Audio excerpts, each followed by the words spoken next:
3年前，一场大火烧毁了我亲手创办的服装厂，也把我送进了监狱。我出狱后才发现，家人，我祖传苏绣的名号，甚至那些跟了我多年的员工，全都落到了我徒弟手里。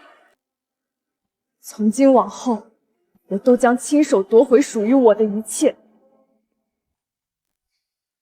师傅，苏绣的名号我替你接了。您刚出来不好找事做，我厂里还缺个扫地的阿姨，你明天就可以上岗。这3年你们没来看过我一次，现在还想要我苏绣的名号，你配吗？师傅，您现在除了这身旧衣服还剩什么？这3年要不是我和程远替您养着孩子，他们早就不知道在哪儿讨饭了。我留给孩子的100万花到哪儿了？说清楚。留钱有什么用？这3年陪在我们身边的人是李琦，你呢？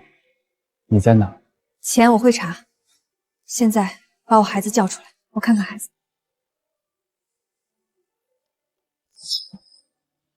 妈，你怎么没等我们？李琦，你偷我名号就算了，现在连我的儿女都要抢。师傅，没办法，谁陪他们吃饭，谁送他们上学，他们心里就认谁。你走，不许你欺负我妈妈！阿姨，你别生气，我害怕。师傅，听见了吗？他们在喊谁妈妈，在叫谁走啊？我前脚刚进去，你们这对狗拿后脚就搞在一起。李琦，你自己生不出来，就把主意打到我孩子身上。沈天晴，你非得当着孩子面闹得人尽皆知吗？你进去的时候孩子才2岁，为了方便带孩子，我让孩子认李琦为干妈。你能不能别这么心胸狭隘？离婚吧，我看着恶心。我都还没给你提离婚，你凭什么先提？有区别吗？孩子在场，我给你们留最后一点面。沈天晴，合同我早就拟好了，等你上好户口就去民政局。你不配当孩子的妈妈。家里的锁我早换了，你要住就给我滚回老房子去住。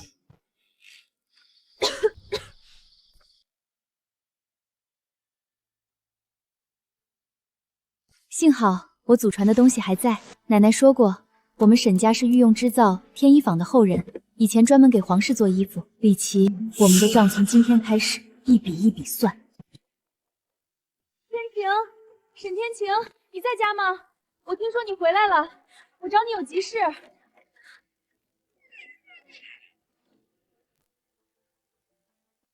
事情就这样，我出狱后才发现他们2个搅和在一起了。我的账慢慢算，你呢？唉，同是天涯沦落人啊！我出嫁当天，丈夫就死了。咋死的？算了，先聊正事吧。大晚上来找我是有什么急事吗？我加入了一个绣坊，专门给人家做衣服。前阵子接了一件10万块的嫁衣订单，然后呢，客户要求太复杂，凤尾要盘金绣，牡丹花心要打紫绣，袖口还要双面异色绣，正面是红金鸳鸯，反面是青金暗纹，不能露线头，不能透底。你这针路乱了，硬绣只会全废啊！可是钱已经收了，10号前交不出来，绣坊要赔3倍钱。绣坊里所有老师傅都试过了，翻到背面全是乱线。今天7号，就剩3天了，你们还能做出来吗？本来我们都准备赔钱了，可我去监狱汇款的时候，听说你出来了，就第一时间来找你了。原来这些年给我汇款的人是你。高中那时候我们毕竟是同桌嘛，这单我接。3天后，我要让所有人知道我沈天晴还没废。天晴姐，你放心，钱我们1分不要，到时候全给你，只要不耽误人家新娘子的婚宴就行，那罪过可就大了。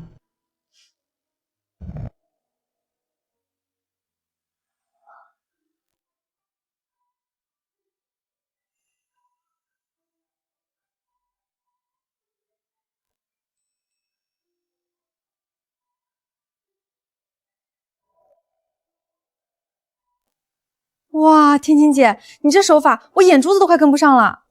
光靠这点还不行，3天内赶出来，得找几个人帮忙。行，我把绣坊的那几位姐妹都给叫上。太晚了，你先回去吧。我现在从你屋里出去，被人看到会说闲话。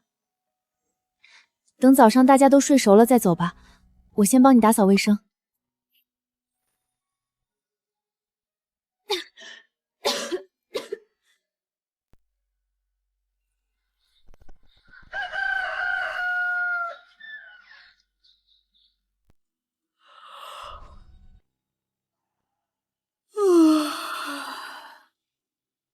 杨珊珊，你来沈家干什么？师傅刚出狱，就跟客服寡妇凑一块接活了，这搭配倒是新鲜啊。杨珊珊那件嫁衣都快赔钱了吧？怎么找她来了？没那本事就别乱揽活，不光要赔钱，还耽误了别人婚期，名声都臭了。沈天晴，你给我出来！谁允许你乱跟别人接活的？你还嫌不够丢人？赶紧给我出来！我知道你在里面，你马上给我出来！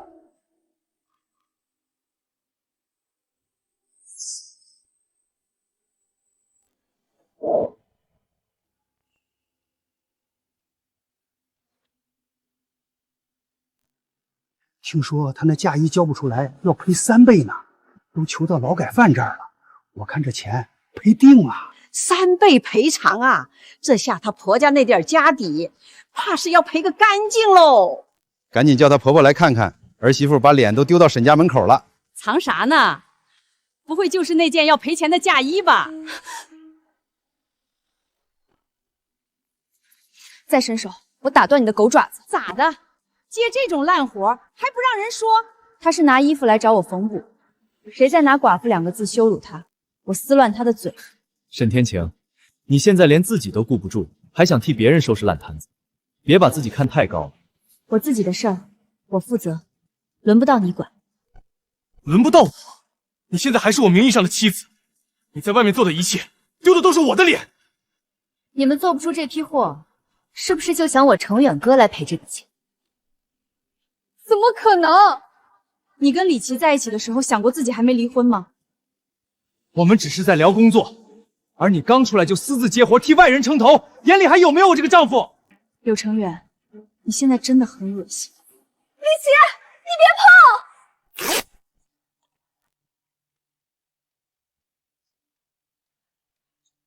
嫁衣没给人绣坏啊？这背面也有花，还看不见线头，双面异色，他坐了3年牢，手艺怎么还没废？再碰他的东西，我让你这只手再也拿不了针。会补一块袖口又怎么样？师傅，你现在没工作，连手艺传承都丢了，连孩子都不会认你。10号，老同学林婉彤的婚礼，100万级的大单，我的 AI 绣机一晚成衣。你当年教我的针法，现在都在替我赚钱。好，10号我会亲自到场，跟珊珊同一天亮相，正好可以看看到底是机器更先进，还是我的老手艺落后。师傅，到时候别怕丢人不来呀！我要让你明白，沈家的名号在我手里才值钱。机器能仿针脚，仿不了分寸。李琦，别把偷来的东西当本事。都混成这样了，还端着沈家大小姐的架子呢。沈家在那场大火都烧没了。人家李琦都接100万大单了，他还守着老针法不撒手。周婶要是知道她那寡妇儿媳跟着这种人要赔人家30万，不得气疯掉啊！哈哈哈！来了来了，周婶来了，这下有好戏看了。周婶儿，你可算来了！你这婶媳妇抱着嫁衣找劳改嘴帮她绣衣服呢。听说你婶媳妇还和别的男人不清不楚。嘴这么闲，怎么不回家管好自己那点破事儿？周婶儿，你怎么还护着她？周婶儿，我们也是怕你家被人看笑话呀。看笑话？珊珊是我让她来找人修嫁衣的，你们一个个听风就是雨，巴不得别人赔钱倒霉，良心呢？妈，别为了我跟他们吵。周婶护得这么紧，不知道的还以为沈晴天真能替你们赔这3倍钱。柳成远，你最没资格说他。你靠入赘沈家起家，现在又裹上李琦欺负沈天晴，还要点脸不？周婶，年纪大了，说话还是留点分寸吧。还有你，自己下不出蛋，就想惦记师傅的孩子，连人家的人生都想占干净。你比村口的大黄狗还烂。周婶，我警告你，说话给我注意点。滚！再多说一句，我就把你俩在山上小树林干的龌龊事儿全抖出来。沈天晴，你别以为有人护着你，你就能翻身。梁珊珊，你让沈天晴帮你，他现在自身难保，迟早赔得去捡垃圾吃。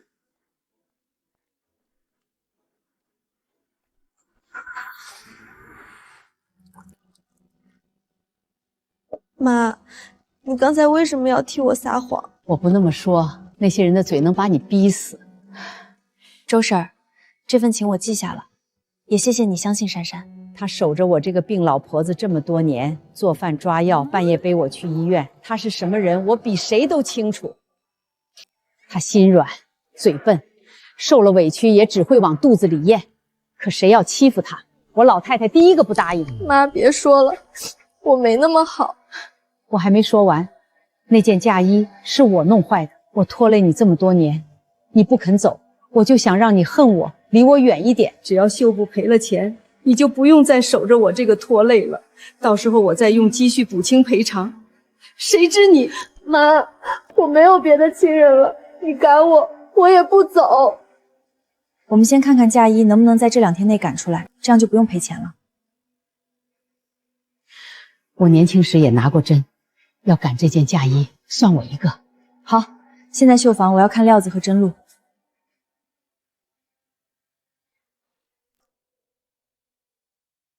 完了，10号前咱交不了货，按合同要赔30万，咱哪赔得起啊？材料都快用完了，背面还全是乱线，这怎么交？我把天晴姐请来了，她来帮我们。他刚出狱就敢碰这件嫁衣，这料子就剩这么点了，错一针就废，我们自己都不敢下手，怎么敢让外人碰？这件衣服要是还有人能救，只能是他。周婶儿，现在不是讲人情的时候，针绣坏了谁赔得起？让开，我先看针脚。不行，材料不够了，你不能试。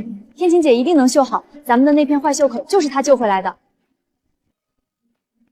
双面异色，背面还这么干净，这针脚比我们老师傅还要精致，怎么做到的？你们到现在还没做好吗？老板，再给我们一点时间吧。还有2天我就结婚了，这是我一辈子一次的婚礼，你们让我怎么收场？我听说李琦那边2天就能出一套嫁衣，人家现在还是苏绣工艺大师。我爸还跟我说过，当年沈老一针一线绣出来的嫁衣能代代相传。现在李琦继承了沈老的名号，应该也差不了。那就只能这样了，你们立刻按合同给我3倍赔钱。钱都买材料了，原价退我们都困难，3倍确实没办法呀。姑娘，我们不是想赖，是这工艺实在太难了。我只按合同办事，谁让你们不守信用，没那本事就不要接，还差点耽误了我的婚礼。合同上不是还有2天时间吗？你什么意思？这件嫁衣我接。你别乱来啊，碰坏了你赔不起啊。是不是乱来？看我这一针。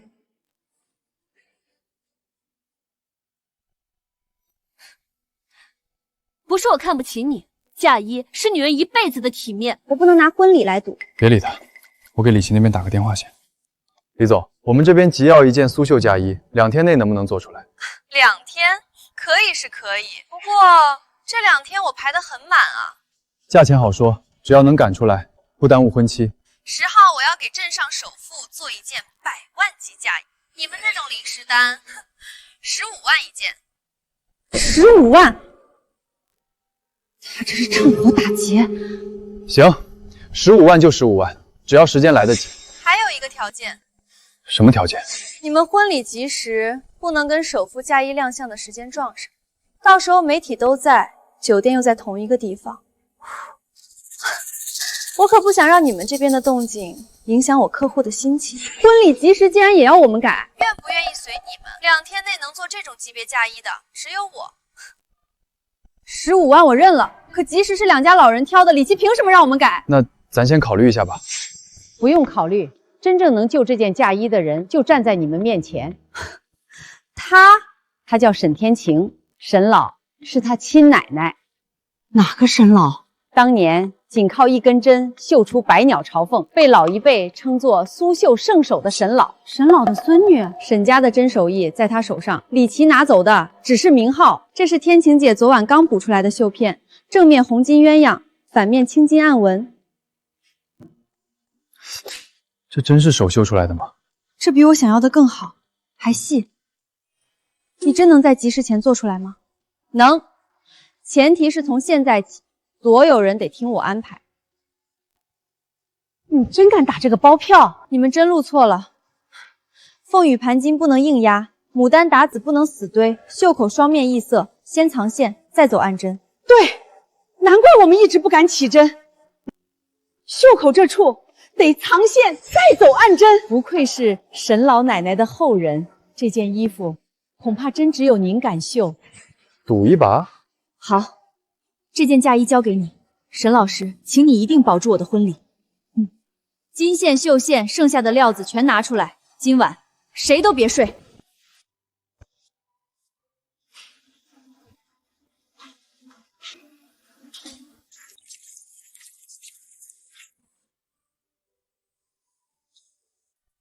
这针脚也太稳了吧！别说话，别打扰他。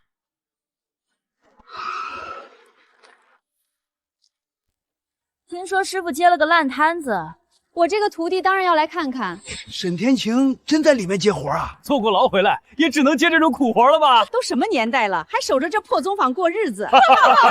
爸爸，我们来这里干什么呀？不就是绣衣服吗？有什么好看的？师傅，没了名号，就只能靠接散活过日子了。这种又闷又破的地方，倒是配你现在的身份。我那边就不一样了，10号，首富家的百万嫁衣由我工作室出品 ，AI 2天成衣，全镇都等着看。阿姨，你为什么不用机器？我爸爸说，只有笨蛋才会自己一针一针的缝。他就是想逼我失控，越是这样，我越不能乱。好漂亮！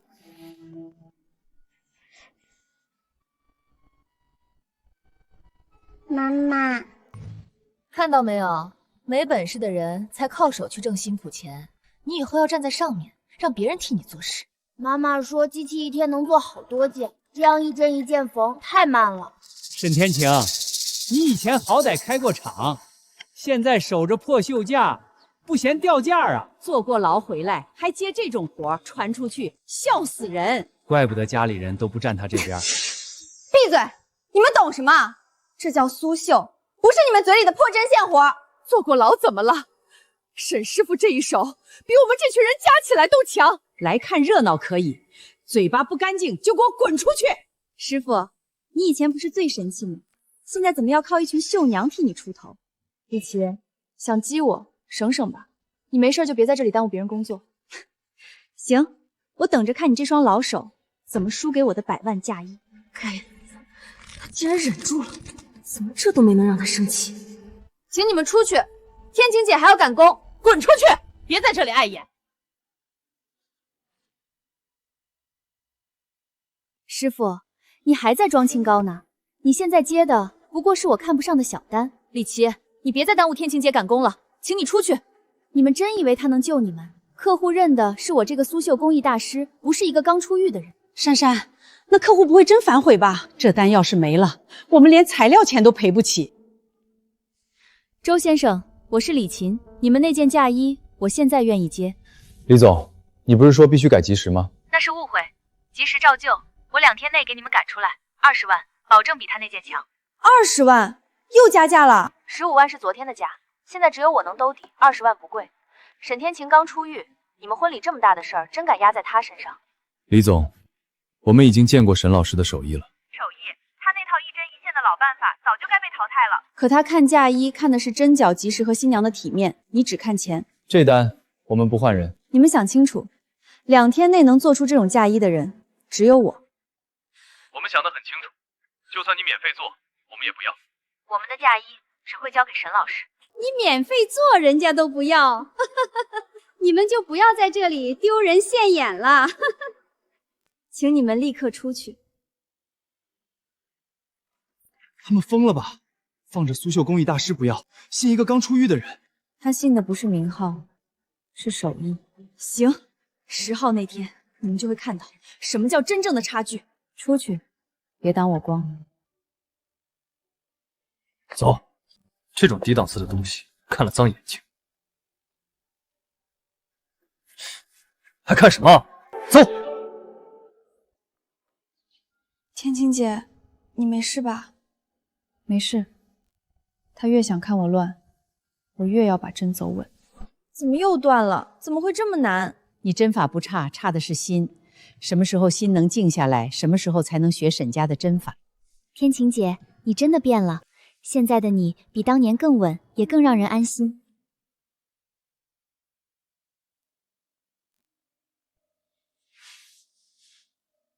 天晴姐，你已经2天2夜没合眼了，歇一会儿吧。再歇我们就来不及了。停电了，肯定是李琦干的。料子废了，贾谊还怎么做？这是要把我们往死路上逼呀！畜生！不能用了。我早说了没必要来看，他们连电费都交不起，针线都看不清，哪能做得出好作品？是啊，就他们这草台班子，要不是您非得来看一眼，我们连路过都懒得路过。我就是想看看，当年我妈花天价都没能从沈老奶奶手里订到的嫁衣到底有多了不起。现在看来也不过如此，沈家的名声怕是传得太悬了。说完了吗？10号一到，我的嫁衣亮相，你这边交不出货，就等着赔钱吧。说完就让开。走吧，没意思了，还真浪费我时间。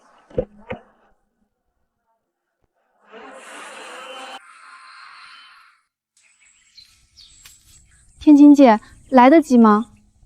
鸡汁红绸废了，就用天然蚕丝重新补。苏木出红，气草压色，矿粉稳金。也就你敢这么干，可你这身体扛得住吗？扛不住也得扛，接了单咱就必须按时交。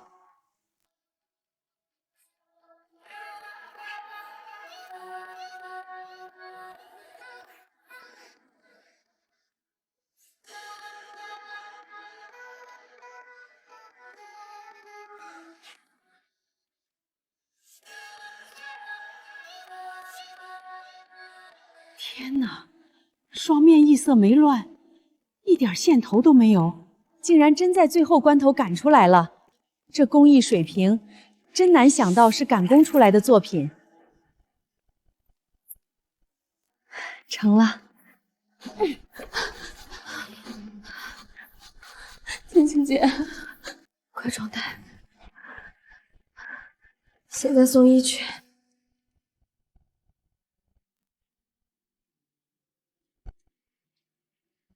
车借到了，只能骑这个。够了，走。你撑得住吗？嫁衣不到，我不能倒。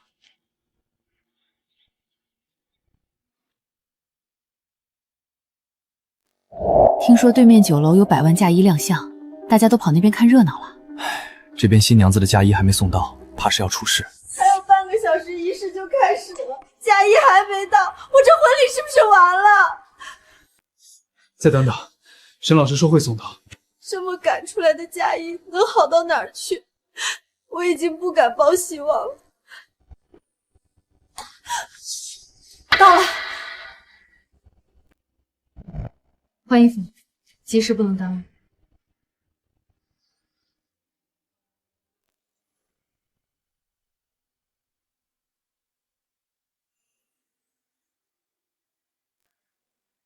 这就是李琦工作室做的100万嫁衣，太漂亮了！这排场确实厉害。表面是好看，可细节有点虚。你看这儿，线头没藏住，这苏绣工艺大师徒有虚名。这么闪，谁看线头啊？嫁衣不是舞台服，细节撑不住就没匠人味道。各位，这套嫁衣采用 AI 智能绣制，主料是进口真丝缎，裙摆镶了3600颗钻石。金线用的是高密度盘金工艺，整套造价100万级，效率、精度和视觉效果都是行业顶尖。快看，对面酒楼有凤袍出现了，看着跟皇后一样，好漂亮！什么凤袍？这也太好看了吧！风月开屏，百鸟压境，这不是普通嫁衣，这是失传的百鸟朝凤之势。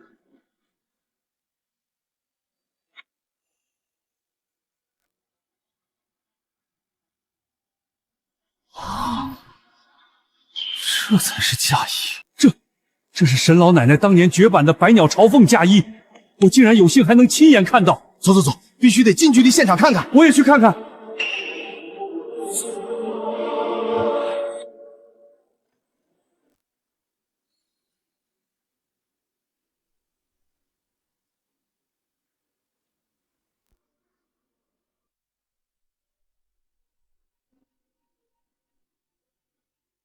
一川，这么好的嫁衣，可惜今天来的人太少了。没人看见也没关系，今天你就是最可惜。真漂亮！我长大的时候能穿上这样的嫁衣吗？不就是绣花吗？有什么了不起？可是它好像真的在飞。沈月，你给我闭嘴！有你说话的地方吗？你再乱说话，就把你送走。天哪，这是什么嫁衣？也太美了！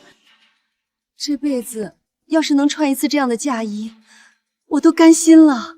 双面异色异形绣，反面竟然真的没有线头，针脚沉稳，毫无浮现，暗纹随光而显。这是沈家真路，是真传。李琦，你能趁我不在占了飞衣名号，却夺不走沈家的传承。刘总，张夫人，婚礼还没结束，你们去哪儿？隔壁出了百鸟朝凤嫁衣，陈老都过去了，我们也得去开开眼界。李琦，我花了100多万让你做婚纱，你就给我做出这种效果，人都跑光了。林小姐，不可能，对面肯定用了灯光和噱头炒作，他们是在骗人。怎么回事？大家怎么都往那边跑？沈家真直，我倒要看看许清河凭什么压我一头。李琦、柳成远，跟我过去。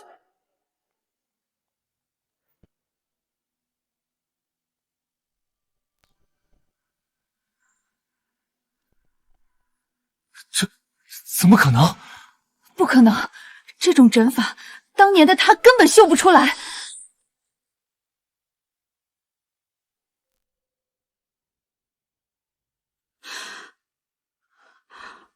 好美！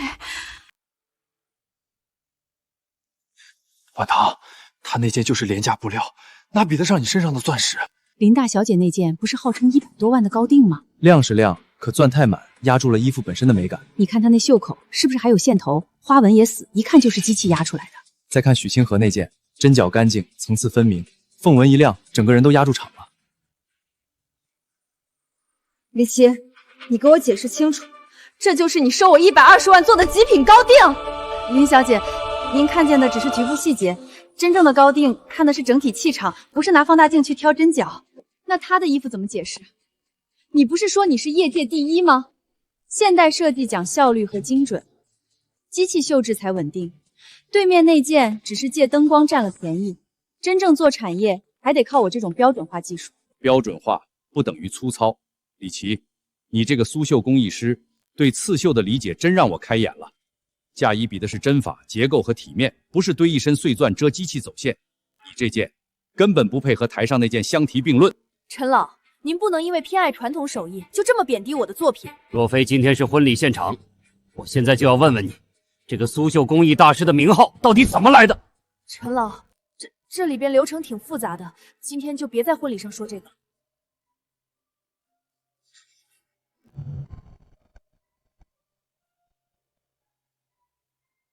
许清河，开个价吧。你身上这件嫁衣，我买了。开个价吧，这件嫁衣我要。不好意思，林小姐，这件嫁衣我不卖。嫌少？50万，你现在脱下来，钱立刻到账。这不是钱的问题。100万，150万！许清河，你一个普通人家出身，这辈子见过这么多钱吗？只要你点头，林氏酒店也可以免费给你办婚礼。林小姐，有些东西是钱买不到的。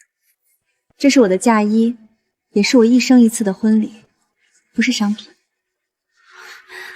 林大小姐，我们周家不如林家，但还不至于让妻子当众脱下嫁衣换钱，请你自重。婉棠，算了，大家都看着呢。沈老师，谢谢您，没有您没日没夜赶制这件百鸟朝凤，我今天连婚礼都撑不下去。沈女士，这份恩情我们夫妻记下，以后只要您一句话，我们一定到。什么？这件百鸟朝凤是他做的？难怪陈老都看傻了，这手艺太厉害了。小姑娘，你姓沈，你和江城沈氏刺绣的沈老奶奶是什么关系？陈老，沈老奶奶正是我奶奶。不可能！3年前你连百鸟朝花最后一针都压不住，坐了3年牢，短短2天怎么可能绣得出来？李琦，3年牢磨掉的不是我的手，是我的浮躁。沈氏苏绣从来没有断，今天起我亲自接回来。放屁！这肯定是沈老奶奶留下的旧作。沈天晴，你为了翻身，连祖宗留下的东西都敢拿出来卖。沈天晴，你要是真把沈老奶奶的旧作拿出来卖，那也是我们夫妻共同财产。这笔钱，你别想一个人独吞。沈老师，李琦说这件嫁衣是沈老奶奶的旧作，请问是真的吗？这件嫁衣是我亲手一针一线缝补出来的，跟我奶奶没关系。沈天晴，你今天嘴硬没用，我已经准备召开百鸟朝凤全属鉴定会，到时候媒体、专家协会的人都会到场。你要真有本事，就当着所有人的面证明，这百鸟朝凤到底是你的还是我的。也不怕告诉你，已经有著名大导演决定和我合作，将以我非遗苏绣的名号去拍一部影片，这是你们这辈子都达不到的高度。沈女士，你将如何证明这件衣服是您自己缝补出来的？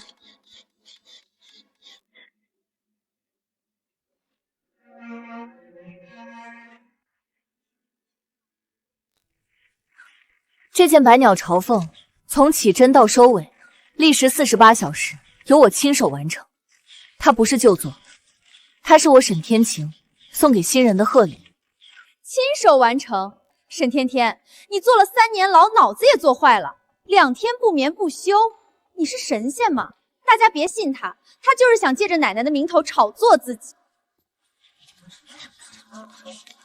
我能证明，这2天我们都和天晴姐在一起，我们亲眼看着她为了赶工，2天2夜没合眼，饭都只扒拉了几口，绣坊被断水断电，她就着蜡烛的光一针一线的绣。没错，沈家的藏风回雨针我们都认得，这件嫁衣上的凤凰淋雨用的就是最正宗的平乱针，除了沈家人，没人能绣出那种神韵，这绝不是旧作。旧作的丝线颜色会随时间微微暗沉，但这件嫁衣上的金丝银线光泽亮丽，是崭新的。你们这点眼力都没有吗？你们是被他收买了吧？他一个刚出狱的穷光蛋，能给你们什么好处？周太太，可否容老朽近距离看一眼嫁衣的细节？陈老，您请。李琦，你也是做苏绣的，难道看不出来吗？这凤凰的点睛之笔用的是半度针，这是沈老奶奶晚年才悟出的针法，为了让绣出的眼睛更有神采，收针时会留半根丝线的空隙，光线穿过方有流光溢彩之感。而沈天晴在此基础上将半度针与乱针绣结合，这凤眼之中的神采比沈老奶奶的作品更多了几分灵动和生气，这是青出于蓝，是创新。旧作怎么可能会有这种针法？怎么可能？他怎么会？这针法连我都不知道。就算是他绣的又怎么样？他坐过牢，没名号，没授权，他凭什么代表沈氏苏绣？你们结婚大喜的日子，穿一个刚出狱的人做的嫁衣，就不怕被人议论吗？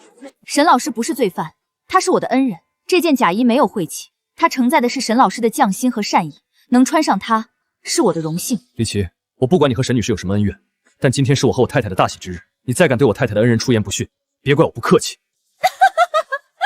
沈天晴，你很得意是吗？你以为你赢了吗？这件百鸟朝凤是你绣的又怎样？图样、针法、商标，3年前我就全注册了，现在它是我奇韵绣坊的知识产权。沈天晴，你动一针就是侵权，我能送你进去第一次，就能让你再也翻不了身。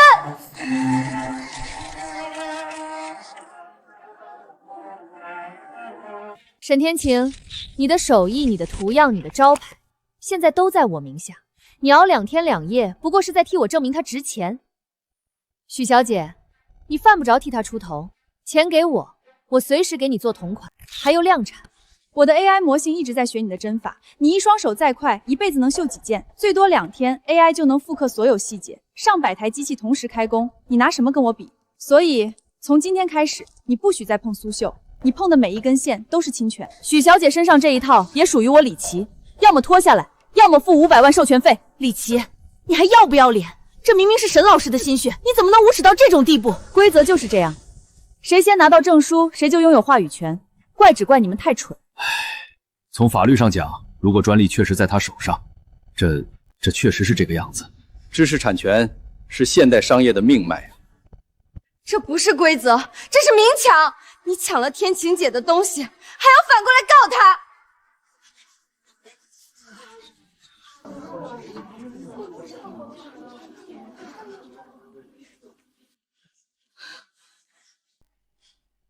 你为什么不生气？我抢了你的名号，你的工坊，你的孩子，你凭什么还这么平静？你能注册图样，注册不了我的手；你能抢名号，抢不走沈家的针。好姑娘，说得好啊！真正的苏绣之魂是绣在纸上、印在机器里的吗？不是，刻在心里的，是流淌在血脉里的传承。沈天晴，你们搞砸了我的婚礼，我不会放过你们！该死，那个废物在监狱里关了3年，怎么反而像变了个人一样？信性居然见长了！他信性好有什么用？现在苏绣的专利和苏绣工艺大师身份都在我们手里，只要有法律在，他就一辈子别想碰苏绣。你不懂，当年师爷说过，针线活最忌讳的就是心浮气躁。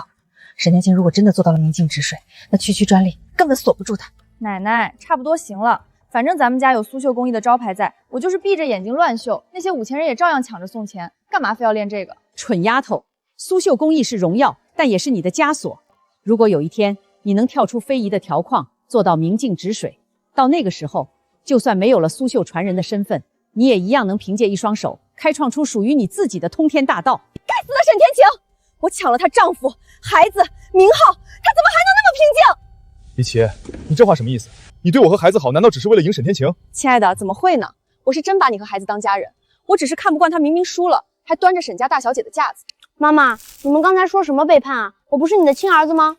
明明，你当然是妈妈的亲儿子。你觉得你亲妈会是那种低头给人缝衣服的人吗？天天窝在工坊里绣花，要是被我同学知道了，非得笑死我不可。还是妈妈你威风，是大老板。我觉得很好啊。如果我亲生妈妈能做出那么好看的衣服，我一定开心死了。我长大以后一定要穿着她做的那种漂亮嫁衣出嫁。沈月，什么亲生妈妈？这3年是谁陪你？是谁给你买衣服玩具？你怎么还想着她？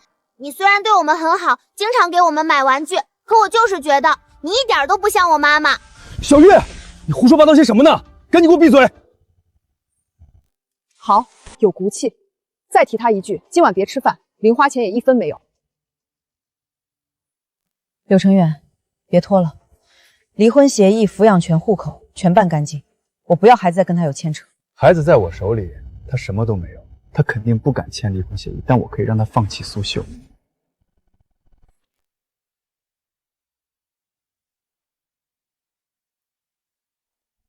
沈天晴，起来！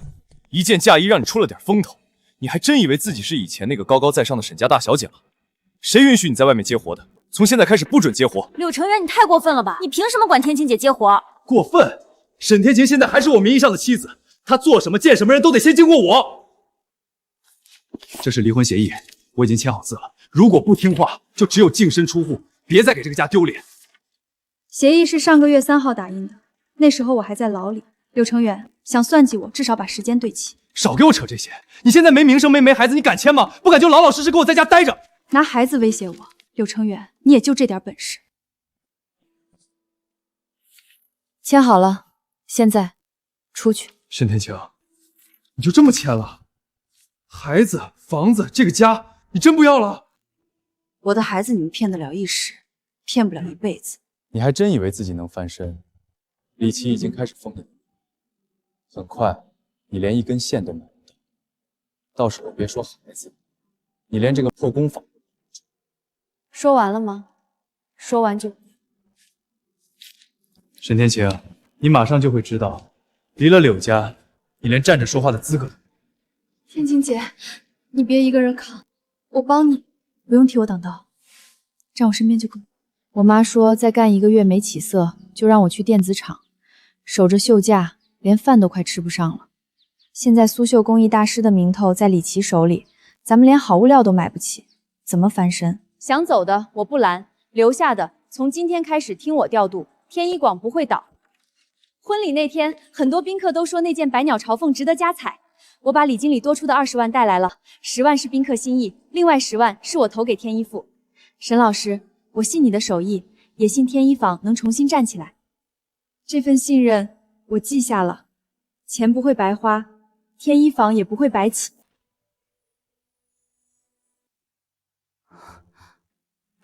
几位想看点什么？我们店里的料子可是全城最好的。老板，最好的金线和云锦红绸拿出来。哎呦，这位师傅真是好眼光，一看就是行家。稍等。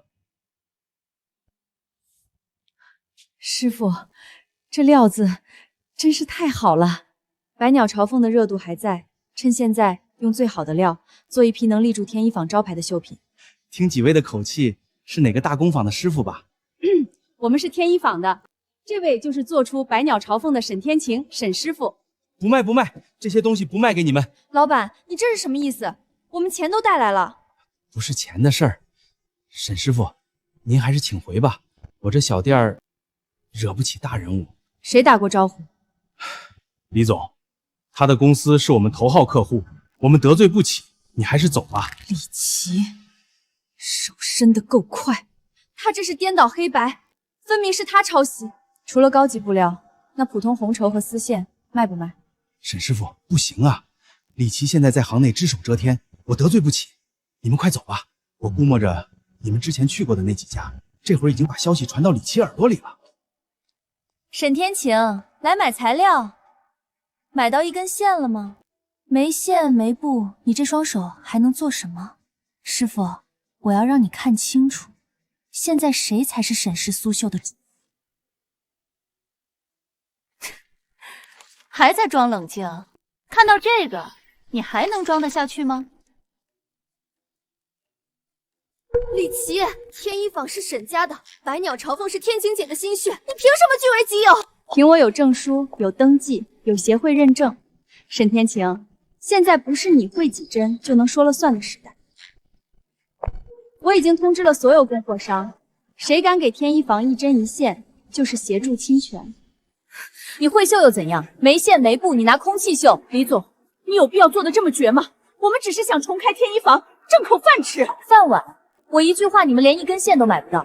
想重开天一坊，不好意思，这3个字现在归我。师傅，没我的允许，你连线都买不到，别折腾了，回去当你的扫地阿姨吧。走。天晴姐，天晴姐，李琦把路都堵死了，材料买不到，天一港怎么办？他会堵路，我早料到了。天晴姐，你还有办法？回老宅。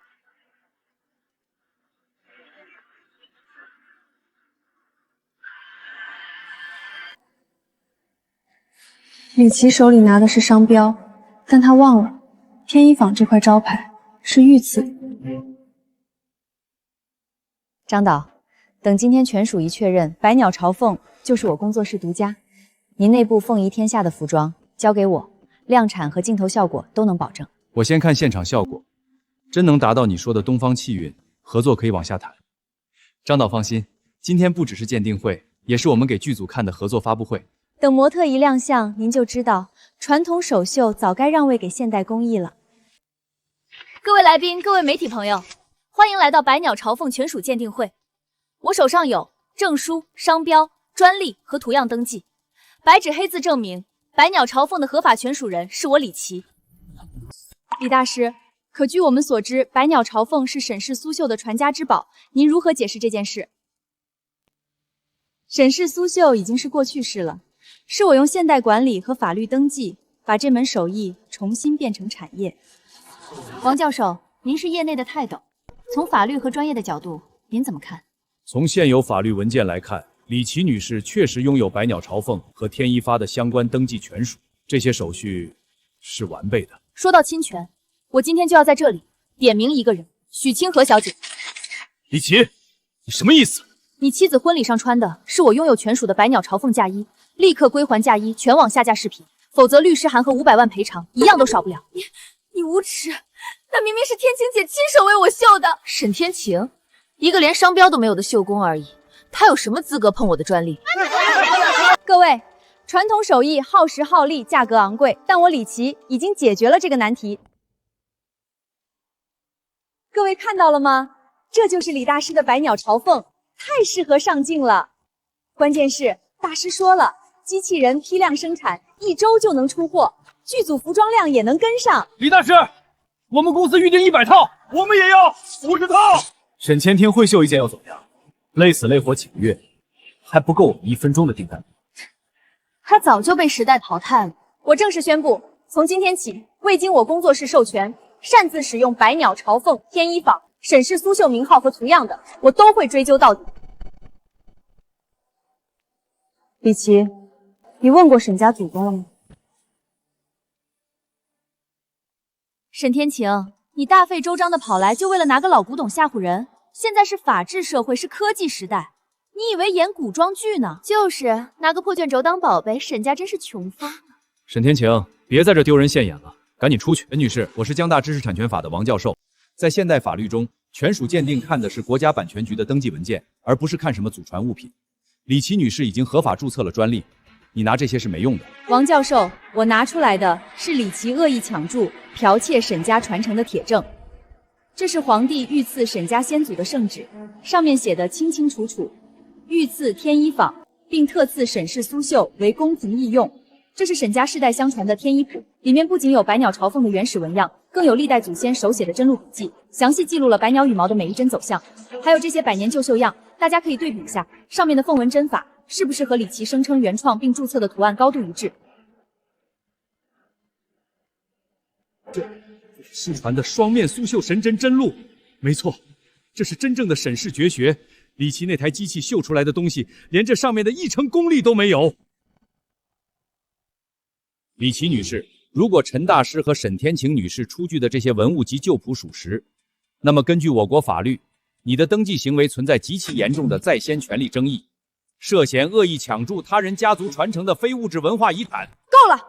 光凭一个伪造圣旨和几张烂纸能说明什么？如今沈家就剩你一个坐过牢的人，你连名号都没有，沈氏苏绣早就失传了。我的机器人1周就能产出货，你空有图样，却一件都做不出来。在这个时代做不出来就是垃圾，你拿什么跟我争？谁说我做不出来？珊珊，让他们看看什么才是真正的传承。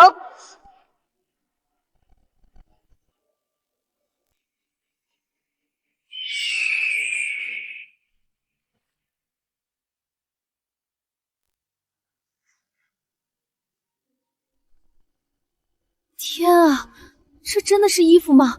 这是艺术品！那凤凰的羽毛好像在动，我从没见过这么美的衣服，我做梦都想拥有一件。怎么可能？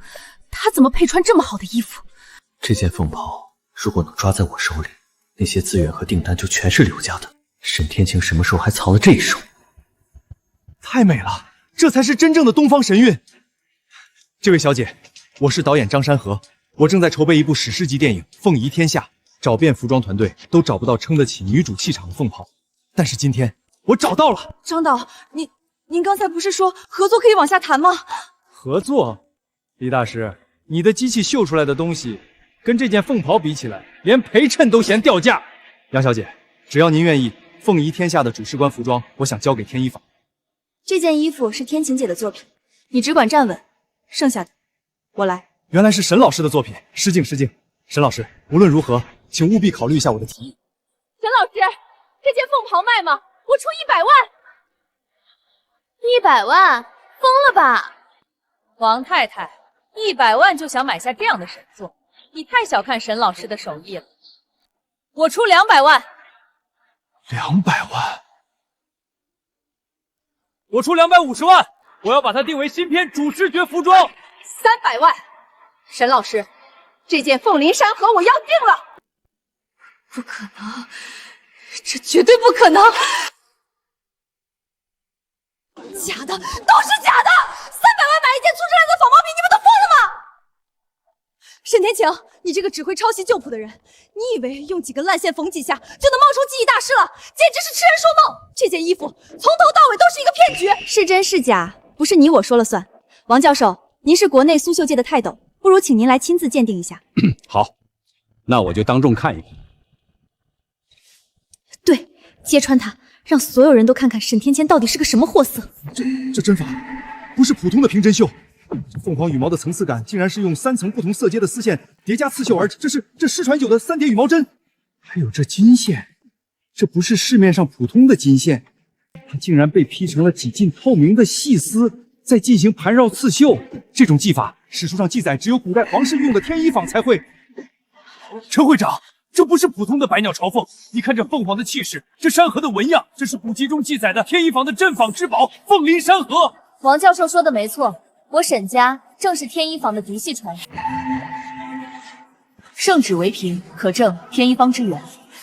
自有江南绣坊沈氏技艺超群，深得朕心，特赐名天一坊钦此。这是同治年间的珍品圣旨啊！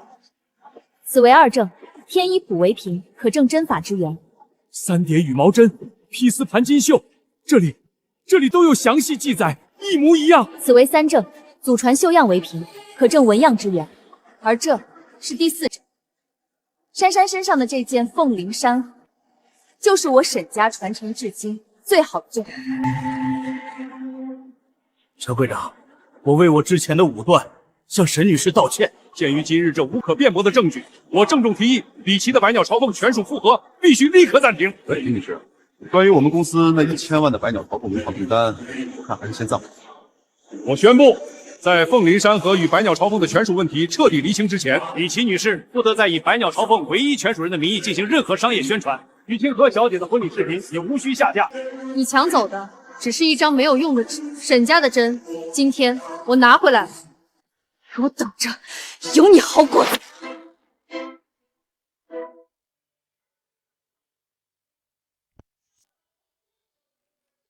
天晴姐，火了，我们彻底火了！慢点说，什么事儿这么激动？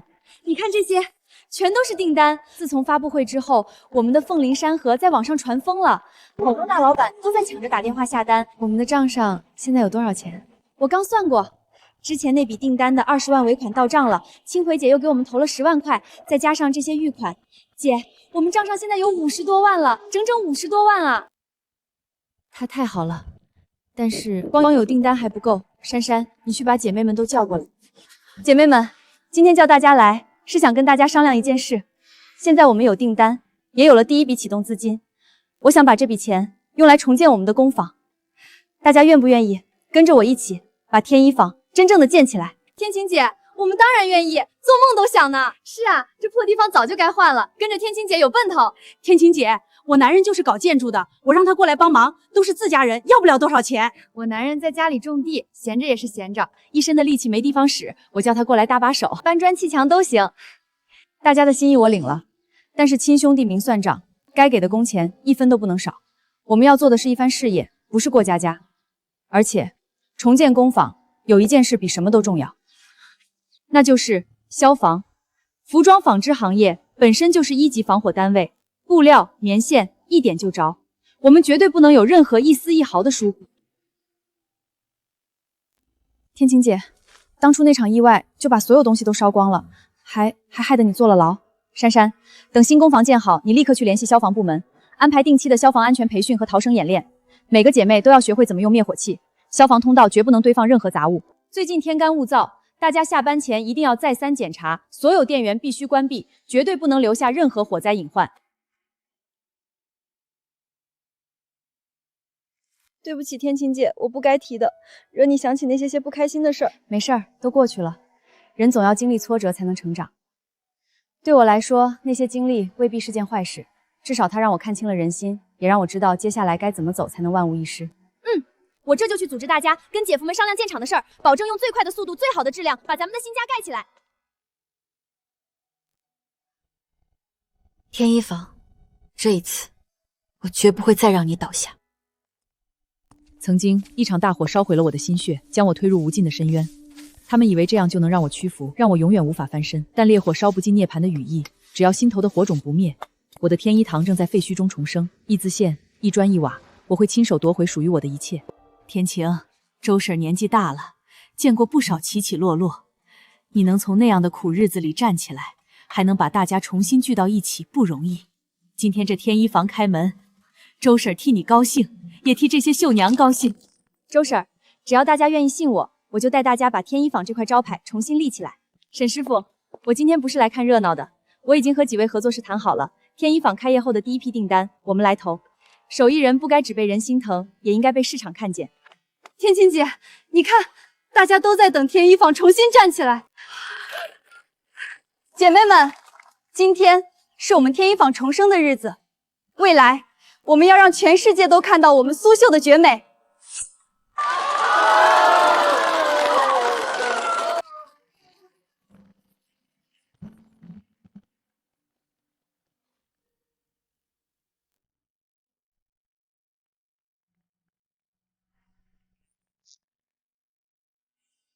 见鬼了！今天又有3个老客户说要暂停合作，一个个嘴上说考虑，实际就是看沈天晴那边起来了，想观望。你还有心思管客户？你看看这个，天一坊都挂牌了，你不是说让他别碰苏绣吗？我怎么知道他还有这个本事？他明明一个什么都没有的劳改犯，凭什么起家？他什么都没有，现在订单、人脉、孤坊全起来。柳成远，你连自己的前妻都压不住，还指望我怎么信你？你少把责任都推给我！要不是你在鉴定会上丢了脸，那些客户会动摇。我丢脸？当初是谁信誓旦旦说他一出来就是个废人，孩子、钱、房子全在你手里，任你拿捏的？难道就我一个人的问题吗？明明，你看清楚，就是这个女人，她现在做这些，就是为了抢走这个家，抢走你爸爸的钱，让你们去要饭。他是坏蛋，我不会让他欺负妈妈。不是的，他不是坏人，他做的衣服很好看，他也没有凶我。闭嘴！我养你，供你吃穿，你现在替他说话。我只是说实话。回房间，今晚不许吃饭。看见没有，连孩子都开始被他影响了，不能再让他这么风光下去。他不是想让天一阁重新开门吗？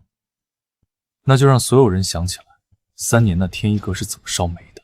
你想动火灾案，要不换别的方法？那场火是他一辈子都洗不掉的污点，现在他越风光，这件事爆出来就越致命。行，反正做生意的人最怕晦气，尤其是嫁衣，谁敢穿一个纵火灾绣出来的衣服？再找几个当年的旧员工出来哭一哭，说他害大家失业，害人家破人亡。他的天一坊刚开门就得关。正好，林婉堂家里有媒体资源，他婚礼被沈天晴抢了风头，正憋着火呢。把料给他，他一定愿意帮忙收拾他。沈天晴想翻身，我就让他再摔回去。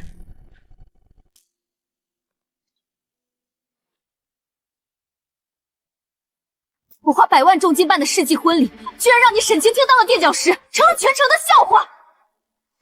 林小姐，何必为了一个无关紧要的人生这么大的气？柳成元，你来干什么？你那个没用的前妻，现在都快骑到我头上来了。我是来给林小姐送一份大礼的，一份能让沈天晴永不翻身的大礼。他沈天晴可不是什么清清白白的天才秀，他就是个劳改犯。当年因为他疏忽大意，一场大火害死了好多人。纵火，要是让他那些客户，让那些准备捧他的投资人知道他过去这些烂事，林小姐，你说他的天一坊还开得下去吗？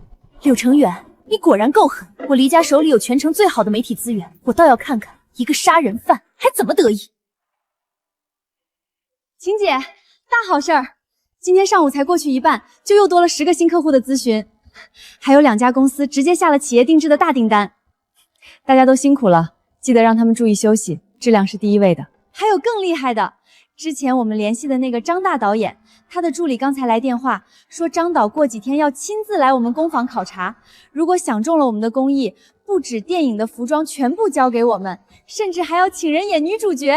行了行了，天大的好事儿也得先吃饭，活是干不完的，可不能饿着肚子干。晴晴、珊珊，你们俩也快过来吃。不好了，晴姐、周姐，出大事了！怎么了？慢慢说。外面来了一大群人，堵着我们的门不让开张。他们说他们是当年火灾受害者的家属。大家快来看啊！就是这个叫沈天晴的黑心老板，当年压榨我们，让我们没日没夜的干活，最后还放火烧死了我的家人啊！他就是个杀人凶手！你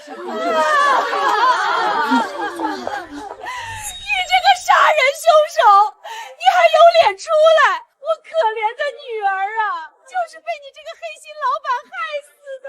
天哪，原来天一坊的老板是杀人犯，这样的人还有脸来开工坊捞钱？他当年为了赶工，逼着工人没日没夜的干活，最后作坊走了水，他自己先跑了，我女儿活活被烧死在里面，他1分钱都没赔给我们啊！你胡说八道，血口喷人！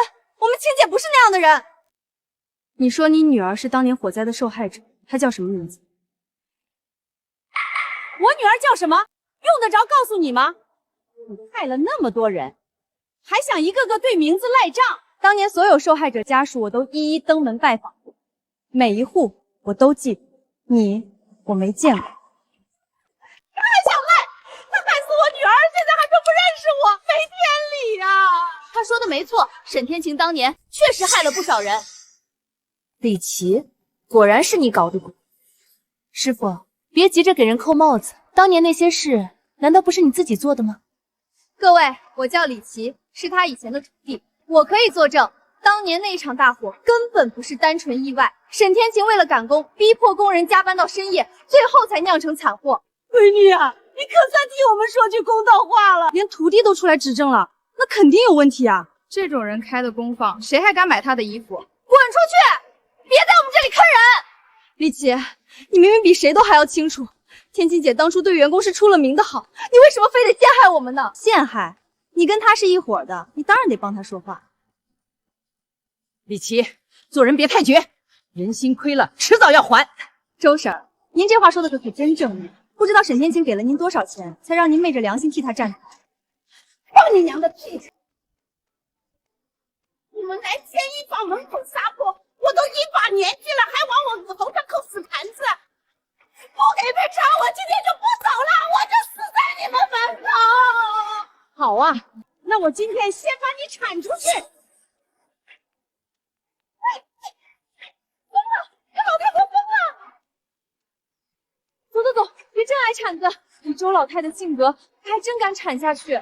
沈天晴，别急，今天只是开胃菜，真正的好戏还在后头呢。晴姐，完了，全完了。怎么了？自从昨天李琦带人来闹事，我们谈好的那几个大订单全都黄了。不仅如此，之前平息下去的攻方权属问题又被翻出来了。现在网上所有人都在骂你，这帮颠倒黑白的畜生！天一坊不是靠几句脏话倒下的，当年那场火没烧垮我，现在更不会。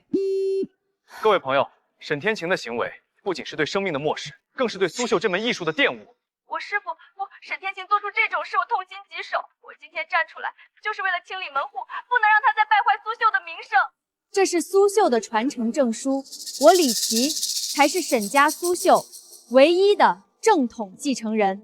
为了让苏绣这门古老的艺术走进千家万户，我们结合了现代科技，实现了精品量产。这件凤灵山河将是我们用最新技术复刻出的第一件作品，从今天起，欢迎大家踊跃订购，价格公道，童叟无牵。那不是你给苏清河小姐做的那件婚仪吗？凤灵山河，他怎么敢？他居然直接偷了你的设计，说是他们的产物，无耻，简直无耻至极！这哪是人了，分明就是一群强盗！绣销们也都被家里拦着不让来，今天一个都没敢来上班。现在厂子里就剩我们4个了。别急，他们的底牌已经出完了，他们蹦跶不了多久了。副会长，下个月的国际文化交流展，我们苏城这边还是没有能拿得出手的苏绣代表作。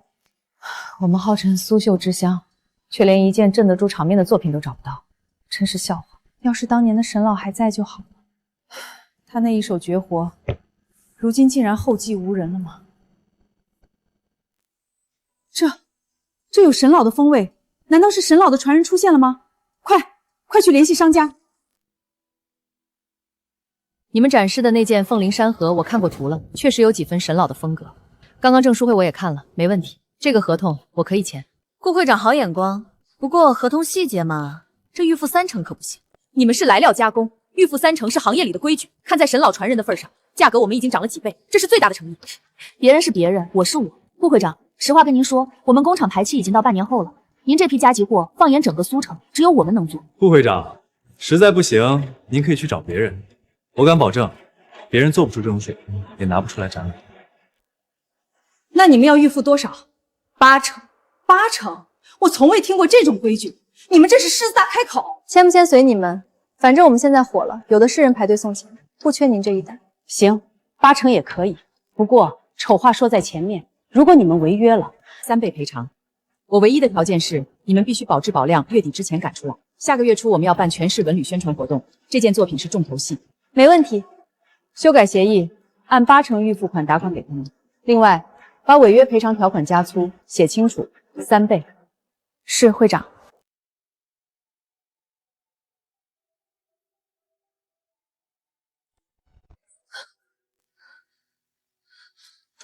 秦姐，别走正门，快，我们走后门。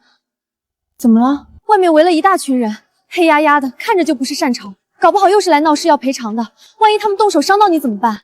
是福不是祸，是祸躲不过，我们不能一遇到事情就躲。我也想知道，这苏城究竟哪来的那么多受害者？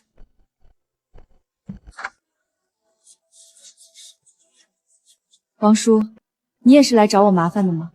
当初火灾赔给你的钱还不够吗？丫头，你说的这是什么话？怎么会？当初那场火灾本来就跟你没关系，这些年你还一直给我们打钱，我们怎么会干出那种不要脸的事情？所以，王叔，您是来帮我们的？不止我，当初厂里受了你恩惠的老员工，今天都来了。丫头，我们都看新闻了，那帮畜生那么欺负你，我们实在看不下去了。我们不能眼睁睁看着你一个人被他们踩死。这些年工坊没了，您还每年都给我打一笔钱，我实在受之有愧。怎么会？你为工坊尽心尽力，那都是你应得的。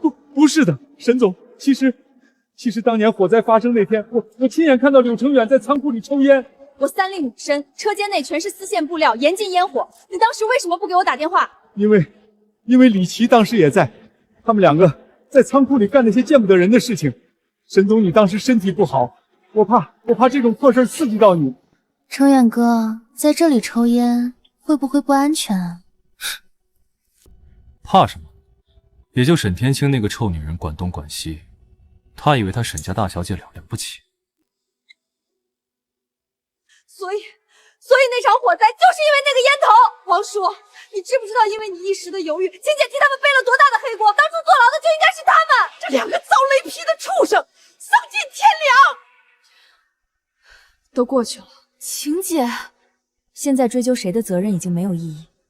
我们目前更重要的是朝前看。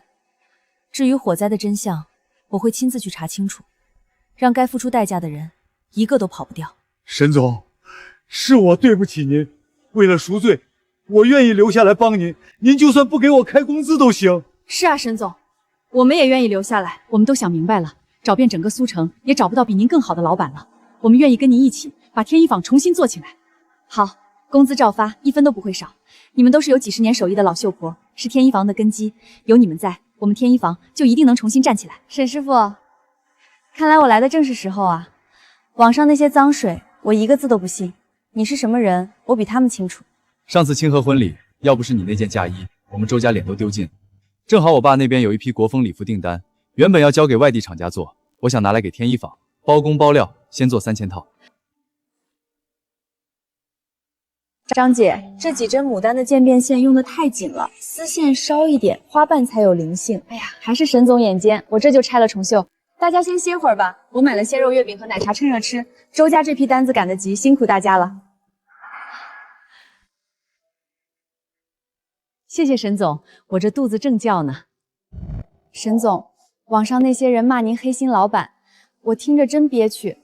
您对我们什么样，我们心里都有数。就是。加班费1分不少，谁家里有难处，您还先垫钱。李琦凭什么在网上胡说八道？秦姐，外面有人找你。谁？你出去看看就知道了。大家先吃，吃完再工作。不行，咱不能光吃沈总的东西，让他一个人在网上挨骂。对。咱们都是天一坊的老员工，谁最有发言权就是咱们。录视频，实名作证。我是天一坊老员工，我实名证明，沈天晴从来没有拖欠过我们工资，更没有压榨员工。李琦在网上说的那些全是假的。沈总平时怎么对我们天一坊所有人都能作证。实名举报李琦造谣诽谤，当年的火灾跟沈总一点关系都没有。光举报不够，网上造谣也是违法的。我报警。喂，警察同志，我要报警。有人在网上恶意造谣，污蔑我们老板和工坊。你怎么来了？妈妈，妈妈，月儿，你认出妈妈了？你果然才是我的亲妈妈，家里那个妈妈是坏人。他们是不是欺负你了？没有，他们没有欺负我，也没有打我。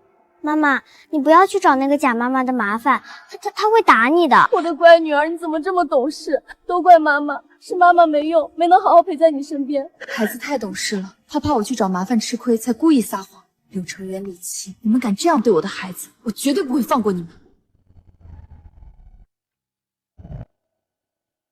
沈月，你给我回来！谁让你来找这个劳改犯的？他不是劳改犯，他就是我妈妈，我都听到了。成远，这次文旅协会的1000万大单我们拿下了，以后就要发财了。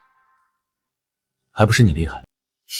就是沈月那个小丫头，真是个养不熟的白眼狼，给她吃给她喝，心里还向着沈天晴那个贱人。既然已经离婚了，那2个孩子的名字也该改回来，省得以后别人还以为他们跟那个劳改犯有关系。既然你都听到了，那我就跟你明说了，她确实是你亲妈，但她是个坐过牢的坏女人。你跟着她就不怕同学都嘲笑你？我不怕。柳成远，你有什么冲我来？你竟敢这样欺负我的女儿！这笔账我会一笔一笔跟你算清楚。跟我算账？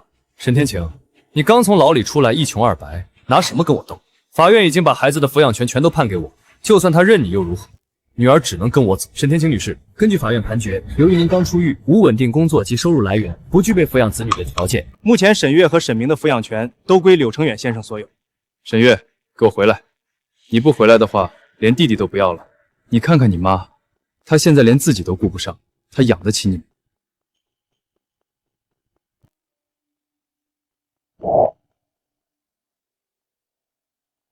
看到了吗？我们刚刚签下了文旅协会的1000万大单，孩子跟着我，只会过上锦衣玉食的生活。你呢？你连自己都养不活，女儿当然知道该选谁。柳成远，你带着女儿出现在这儿，恐怕不是巧合这么简单吧？别演了，直说吧，你到底想干什么？如果你以后还想看女儿，把天一坊转到我的名下，还有你从家里拿走的那道圣旨和苏绣传承手债，全都交出来。柳成远，我真没想到你竟然卑鄙到这种地步，连自己的亲生女儿都拿来当成利用的工具。我这不叫利用，我只是想让孩子过上更好的生活罢了。柳成远，你想的真美，我不会让你得逞，孩子我也不会让给你。你等着，我会去上诉，把孩子的抚养权都争取回来。还有当年的火灾，我也会一五一十的查清楚。这件事跟你绝对脱不了干系。事实那么清楚，你查他干什么？你疯了？随便你去查，你能查出什么？你作为公司法人，出现火灾不是你坐牢谁坐牢？你以为我什么都不知道吗？当初我太天真，为了孩子不想牵连你，现在不会。沈天晴，有本事你就去查！我告诉你，你什么都不会查到，你也永远别想再看到孩子。月儿，再等我一段时间，妈妈一定会把你们接回来，一定。天晴，天晴，反转了！网上的评论全都反转了。什么反转了？你看，你发了视频之后，咱们天一坊以前的员工们全都站出来用实名帮你作证了。他们说你才是受害者，舆论彻底反过来了。平台刚刚发布公告，因为恶意诽谤、散播不实信息，柳成远和李琦的账号被封禁10年。成远，这次我们不仅拿下了文旅协会的1000万大单，还靠着沈天晴那个贱人又火了一把。等我们发布新产品，肯定能卖爆，到时候我们就发财了。那是当然。我来看看，咱们的账号又涨了多少粉？今天晚上就开直播，趁热打铁，把新品预售链接挂上去。怎么回事？我的账号怎么登录不进去了？怎么可能？是不是信号不好？我看看，封禁10年，这怎么可能？沈天晴，一定是沈天晴那个贱人搞的鬼！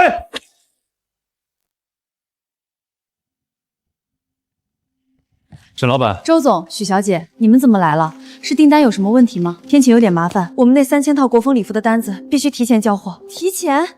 不是还有1个星期的工期吗？现在就要？必须在3天之内完成，我的合作商就要验货入仓。3天之内赶出来？我们还剩500多件呢，这怎么可能啊？是啊，我们这刚复工，好不容易有点起色，这要是交不出来，口碑不就又垮了？徐总，能告诉我为什么这么突然吗？李琦到处把你的事情宣扬出去，又说你们诈骗预付款，导致我的合作方很担心，所以才提出要提前验货。这个李琦真是阴魂不散，他就是想看我们死。大家静一静，听我说，这单我们非但不能丢，还要做得漂漂亮亮。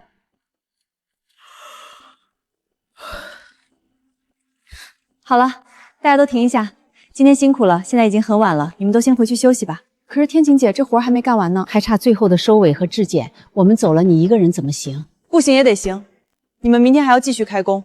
要是今天把身体熬垮了，明天的工作谁来做？剩下的我来。你们相信我，都回去吧，这是命令。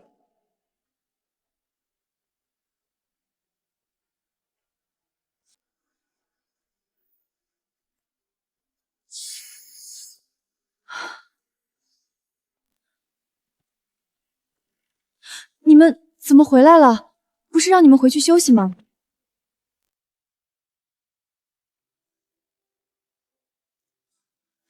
你们怎么都回来了？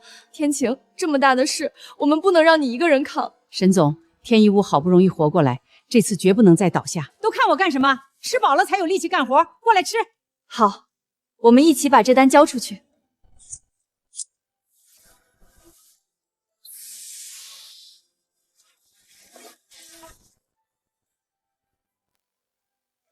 周总，一晚上赶出3000套，这质量能行吗？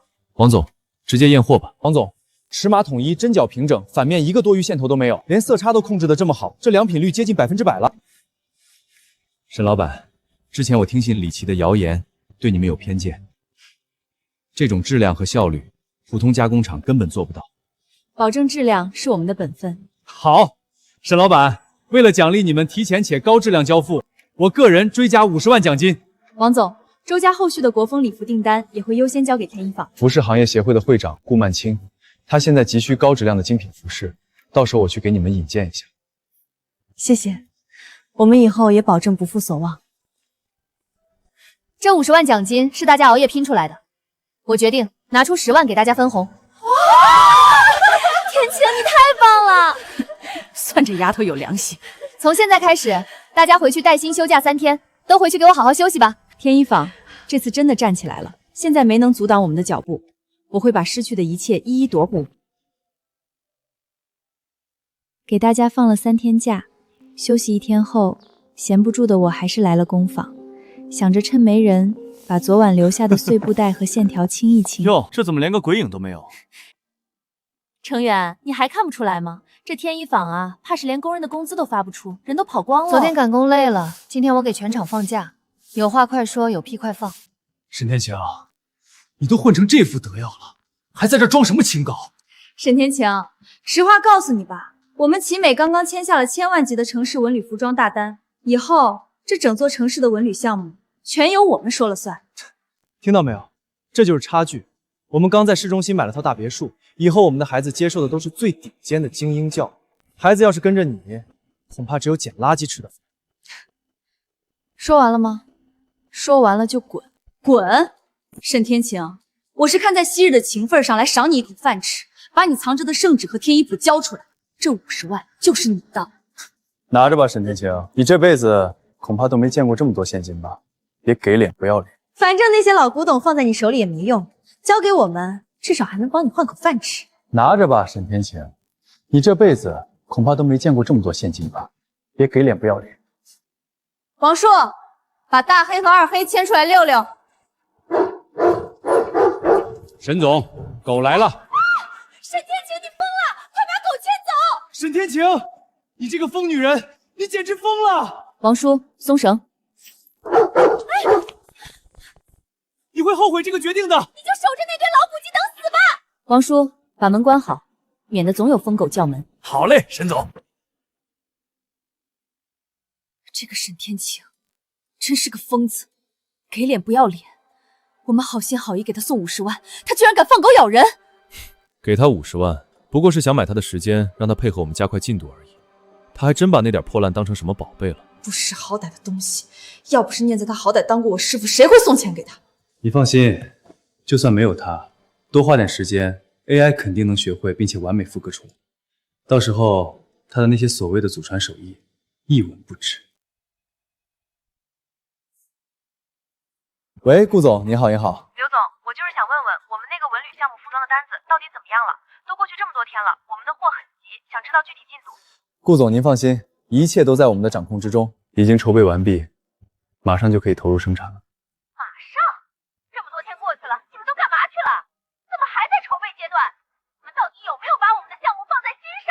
哎呀，顾总，我们这可是高科技生产，我们的大模型还在学习分析最核心的工艺阶段，只要分析一结束，保证效率，要不了几天就能全部给您生产出来。大模型？什么 AI 大模型？我找你们是看中你们宣传的沈家百年工艺，你们不是说自己是沈老传承人吗？怎么还用上 AI 了 ？AI 做出来的东西质量能过关吗？我们这可不是一般的义务，这是要代表城市形象做文旅宣传的。顾总，只要能按时交货，质量没问题不就行了？你管我们是用手做的还是用机器做的干什么？顾总，说句实在话，这么短的时间，除了我，整个市场谁能接你这个要求工艺这么高的单子？你要想提速也不是不行，但是得加钱。什么？我们已经以高于市场价50%的价格和你们合作，还提前预付了80%的款项，你现在还要加钱？没办法，顾总，谁让我们的厂子订单已经排到半年后了呢？为了您的单子，我们可是推掉了好几个大客户，已经是插队生产，这加班加点的成本自然就高了。行，这个项目对我们至关重要，我真的很急，我再给你们追加100万，但你们必须保证准时交货，质量绝对不能出问题，否则按照合同3倍赔偿。没问题，顾总你就放100个心吧。老公你真厉害，你看这个顾总，再大的公司老总还不是认我们男人。那是自然。走，去车间看看，我们的 AI 大模型把那老婆子的手艺学得怎么样了？这几天你都有盯着吧？那当然，看了，我一直都有关注着，你就放心吧。学不会，根本学不会，他的织法走线完全不符合逻辑，这要怎么控件模型？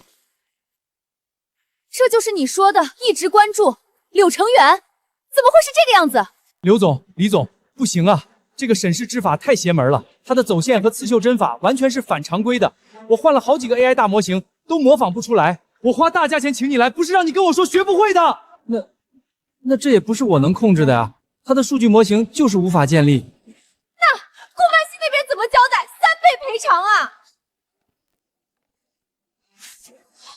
一群废物！柳成远绝对靠不住，立刻寻找合适的工坊。一定要手工绣，最次也是用缝纫机，绝对不能用机器人批量生成。顾总，那您还给他涨价？他如果完得成，这个钱让他拿也无所谓；如果完不成，提高的价格也是3倍赔偿。顾总，最近圈子里出现了一个新闻，有个刚成立的小作坊完成了周一川的加急订单。他们其实之前也推荐给我们过，只是因为工坊太小，而且深陷舆论风波，就没有考虑他们。估计又是赶工低质量。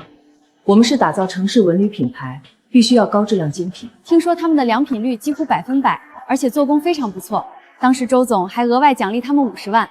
顾总，您看看图。立刻去联系这家工坊。不，我亲自去。上一批货的钱到账后，我立刻将工坊再度扩大。如今的工坊焕然一新，分为了2个部门，一个是保留传统工艺的精品手工部，另一个是引进了数十台高端缝纫机的织造部门，效率和产能都得到了极大的提升。真没想到，就这么一个看起来不起眼的小工坊，工艺水平竟然能达到这种高度。周总，你的眼光很毒辣啊！不是我眼光好，是沈小姐的实力确实过硬。顾总，您看这边，这些都是手工部的精品，每一件都称得上是艺术品。天晴，快过来，给你介绍一下，这位是顾氏集团的顾总。顾总您好，我是沈天晴。沈小姐，我看了你们给周总做的加急单，很出色。不过我们这次文旅项目的要求更高，对于丝线的韧性和光泽度，以及在不同光线下的色彩呈现，都有近乎苛刻的标准。顾总请放心，我们采用的是18捻的桑蚕丝线，韧性极佳，不易断裂。至于光泽度，我们有独家的植物染色和固色工艺，能保证色彩饱满且持久，在不同光视下会呈现细腻的渐变光感。顾总，您还记得我结婚时穿的那件百鸟朝凤婚纱吗？就是天晴亲手为我打造的。百鸟朝凤，沈天晴，我记得没错的话，当初对外宣传的不是李琦大师的作品吗？柳成远那边可是信誓旦旦的保证，那是沈家嫡传的手艺。李琦，他就是个骗子，盗用了沈家的名号，在外面招摇撞骗。天晴才是沈老唯一的亲孙女，沈氏织法真正的传人。什么？沈老那位国宝级织绣大师沈静云，竟然是你奶奶？没错，天晴，沈小姐，我总算找到你了，请你务必帮我这个忙。我们集团有一个城市文旅品牌的定制大单，需要1万件融合了传统刺绣元素的服饰，工期就是这个月底，还有不到20天。因为特别紧急，最终加工费我给1000万。只要你点头，我现在就可以让财务打500万预付款到你的账上。顾总，感谢您的信任，但1个月1万件，这个数量和时间都太紧张了，我不敢100%保证能完成。我不要你的保证，就冲你这份实事求是的态度，而不是像某些人一样满口谎言。这个单子我就认准你了，哪怕你最后完不成，这笔钱我们也绝不追究1分1毫。好，顾总，我们尽力去完成。刘总，不行了，不行了，核心的 AI 演算模块烧了，再跑下去整台机器都要报废。废物，连个机器都看不住，让开，我亲自来。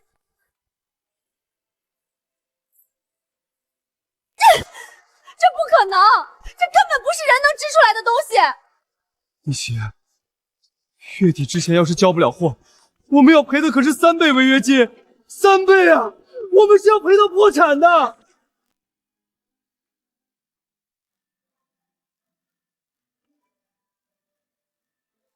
大家先停一下，顾氏集团500万预付款到账了。太好了，有这笔钱，你就能请最好的律师把孩子的抚养权挑回来了。这笔钱1分都不能动。为什么？你不是一直想把孩子接回来吗？这是顾总提前付的订单款，货还没做，每1分钱都要用在原料、人工和设备上。我再想孩子，也不能挪用公款，砸了工坊的根。那就看着柳成远和李琦继续风光，不会太久了。什么意思？李琦那台智能织布机根本吃不住18年桑坦丝。顾氏这批文旅大单标准越高，他们的机器越容易卡线烧机，没有沈家的走线和固色手法，他们撑不住。所以你在顾总面前提出那些标准是故意的？我只是把真正的标准说出来，做不到的人自然会露馅。现在起诉柳成远会拿我坐过牢、刚起步、收入不稳说事，法官也会觉得他那个完整家庭更适合孩子。姐，按您这样说，他们确实离死不远了。还不够，我等贪得无厌的他们上门，再利用他们的贪婪，最后给他们添一把火。姐，还得是你，思路清晰。现在我们只做2件事：第一，把顾氏这1万件订单做好；第二，等他们来求我。这一次，我要一击必中。天晴，不在你们日进斗金的大厂待着，来我这小作坊做什么？沈天晴，我们来跟你做笔买卖。我跟盗用我奶奶名号的人没什么买卖可谈。开个价！沈家针法秘籍，尤其是固色和走线的核心方法，我们要了。100万，现金支票，随时兑现。你一个刚出狱的人，这钱够你安稳过日子。100万就想买沈家的祖传本事，你们是不是想得太天真了？他们还是这么急功近利，以为拿到秘籍，机器就能学会。可他们不知道，沈家的核心手法从来不是写在纸上的。就算买到了所谓的秘籍，他们最后会发现自己的宝贵的时间白白浪费在最不应该的地方。沈天晴，你别不识好歹，除了我们，没有任何人会买你那本烂书。我们是可怜你刚从牢里出来，什么都没有，才会愿意给你这个机会。可怜我？那我不需要你们的可怜，你们立刻离开这里，我不想再看到你们。沈天晴，时代变了，我们买你的针法是看得起你这门老手艺。这些针法拆解出来是要为给 AI 模型进行申述学习和数字化升级的，你懂吗？我们这是在帮你发扬光大沈家，发扬光大，是喂给你们那台连18碾桑头丝都消化不了的破机器吗？我奶奶的天医谱是心血和灵气的结晶，不是写给冰冷机器看的。100万，你们打发叫花子呢？难不成你真以为凭你这小作坊能跟我们抢故事的单子？能不能抢，我们拭目以待。我的东西不卖给自己，请回吧。沈天晴，你别忘了，月月还在我们手上。你要是再这么不合作，以后就别想再见到他，一面都别想。你一个刚从牢里出来的，真以为能抢回孩子？法官会把孩子判给你这种有案底、收入不稳的单亲妈吗？别做梦了，识相点儿。拿了钱，我们还能让你偶尔见见孩子。来了，他们终于亮出了最后的底牌。月月，我的月月。好，100万，我卖给你们天一谱的针法拆解，但我要一个条件。说，我要月月来我这里住3天。他上钩了，让他见几天，安抚一下。反正抚养权在我们手里，孩子随时能要。好，我答应你，100万给你。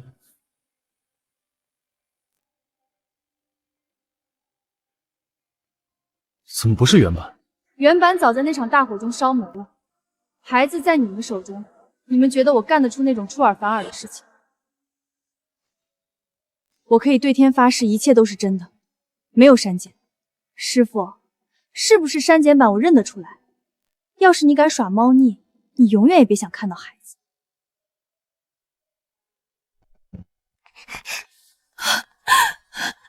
月月，妈妈。王律师，钱到账了。沈小姐，这笔钱能证明你的经济能力，是个非常好的开始。但是对方有完整的家庭，在法官那里占有优势，要扭转局面，光有钱还不够。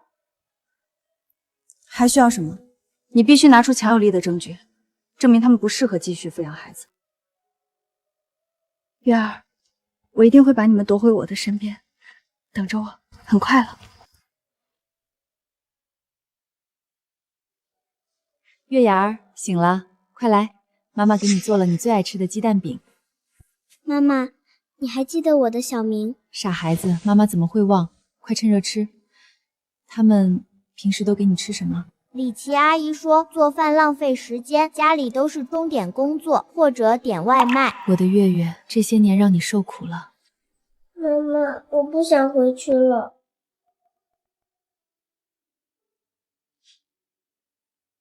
妈妈知道，你相信妈妈，我一定会把你和弟弟都接回来，我们再也不分开了。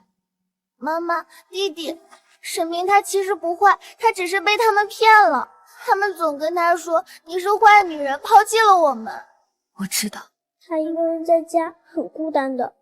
李琦阿姨和爸爸总是不在家，家里只有玩具陪他，他也很想有人陪他玩。对了，妈妈，弟弟有一个最心爱的宝贝，是个小星星形状的吊坠，他走到哪儿都带着。小星星吊坠，是不是银色的？上面刻着一个名字？对，就是那个。那是妈妈专门为他定做的，怕他走丢。里面有定位，还有哭声触发录像功能。火灾当天，弟弟在现场。月月，这个吊坠是扳倒他们的唯一机会。妈妈，我回去劝弟弟把吊坠拿出来，他们骗不了我，也别想再骗弟弟。姐姐，你回来了。小明，姐姐问你，你这个吊坠能不能借姐姐看一下？不行，这是我的宝贝，我可不借给别人。姐姐不是别人，这是妈妈送给我的东西，任何人我也不给。刘总、李总，按你们提供的针法数据 ，AI 已经完成初步学习，这是第一批样品。才1天就能绣这么多？什么100年传承手工技术，在现代科技面前不堪一击。沈氏针法也不过如此。顾曼星那单旅游大单还不是手到擒来？我看沈清林还怎么翻身？目前 AI 只掌握基础纹样，要提升水准，还需要大量数据学习和调试。行了，机器能跑，能出货就行。老婆，我已经让销售部去接新订单了。太好了，等 AI 沈氏绣名声打出去，订单还不是雪花一样飞来？到时候谁还记得沈天晴？谁让你坐这儿的？看看你鞋底的灰，把我地毯都踩脏了。乡下野惯了，一点规矩都没有。这是我爸爸的家，我为什么不能做？现在这个家我说了算，你想待下去就给我老实点，别给我摆大小姐架子。你根本不是我妈妈，死丫头，你在胡说什么？我不是你妈妈。你就是个小偷，偷了我妈妈的账宫，偷了她的家，还偷了她的刺绣工坊。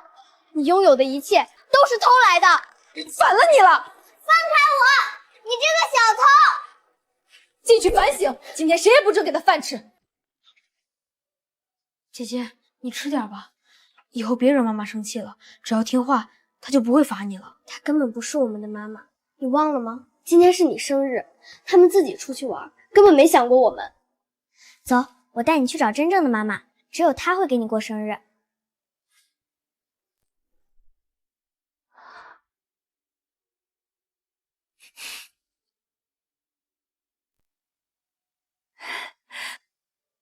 儿子，生日快乐！小明，多吃点，这是你最爱吃的排骨。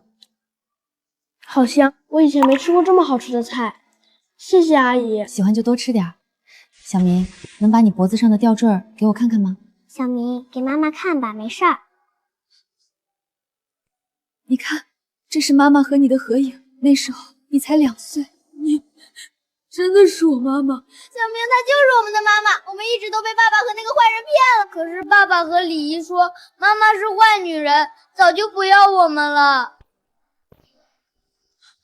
好啊，你们两个吃里扒外的东西，敢背着我们来见他！还过生日，吃柳家的住柳家的，转头就认这个女人当妈。沈月，是不是你带坏小明的？爸爸，不关姐姐的事，是我肚子饿想出来吃的。闭嘴！这里有你说话的份吗？再替他说话，连你一起收拾。柳成远、李琦，当着孩子的面，你们还要不要脸？孩子是我们柳家养大的，抚养权在我们手里，我们想怎么管教就怎么管教。你再不管，我就报警，说你管孩子。抚养权，很快你们就没资格抚养。柳先生、李女士，我是沈天晴女士的委托律师，这是诉讼申请书，还有撤销你们抚养权的起诉函。什么？柳成远，当年你用脏手段抢走孩子，却没尽过一天父亲的责任。从今往后，你不配当孩子的父亲。现在，我要把我的孩子全部要回来。起诉我？沈天晴，你是不是在牢里待傻了？就是沈天晴，你以为你现在开了个破工坊，算个什么老板？我告诉你，我们柳家现在手里握着千万级的大单，住的是市中心的大别墅，名下有自己的加工厂，账上的现金流说出来吓死你。你再看看你自己，一个刚出狱的劳改犯，开庭？行啊，我倒要看看，法官是把孩子判给身家千万、社会地位高尚的我们，还是判给你这个有案底的社会底层？想跟我们争抚养权，简直是痴人说梦！放开我，我不跟你们走！妈妈，爸爸，求你放开姐姐！柳成远，你放开孩子！滚开！沈天晴，孩子是我的！你再纠缠，我立刻报警抓你骚扰！白眼狼，吃我们柳家的，住我们柳家的，转头就认那个坐牢的贱人当妈。沈月，我警告你，回去之后老老实实给我去杂物间反省，3天不准吃饭。妈妈不要管姐姐，姐姐没有做坏事，是我吵着要见的，你罚我吧。小明乖，妈妈怎么舍得罚你呢？你跟姐姐不一样，你还小，是被那个老女人和沈月这个死丫头给骗了。听妈妈的话，那个沈天晴是个坏人，他会害了你的。乖，只要你听话，等会儿回去，妈妈立刻给你买你最喜欢的限量版大恐龙玩具，好不好？我的星星吊坠，妈妈，我的星星吊坠落在刚才那里了。拿那破烂玩意儿干什么？那老女人给的垃圾，丢了就丢了啊！乖，明天妈妈带你去商场，给你买个纯金的星星吊坠，比那破玩意儿好看100倍。妈妈，可是你以前不是告诉我，那个银色的星星吊坠是你亲自送给我小时候的生日礼物吗？哎呀，几年前的事，我哪里记得那么清楚？反正就是个不值钱的破东西，你老念着它干什么？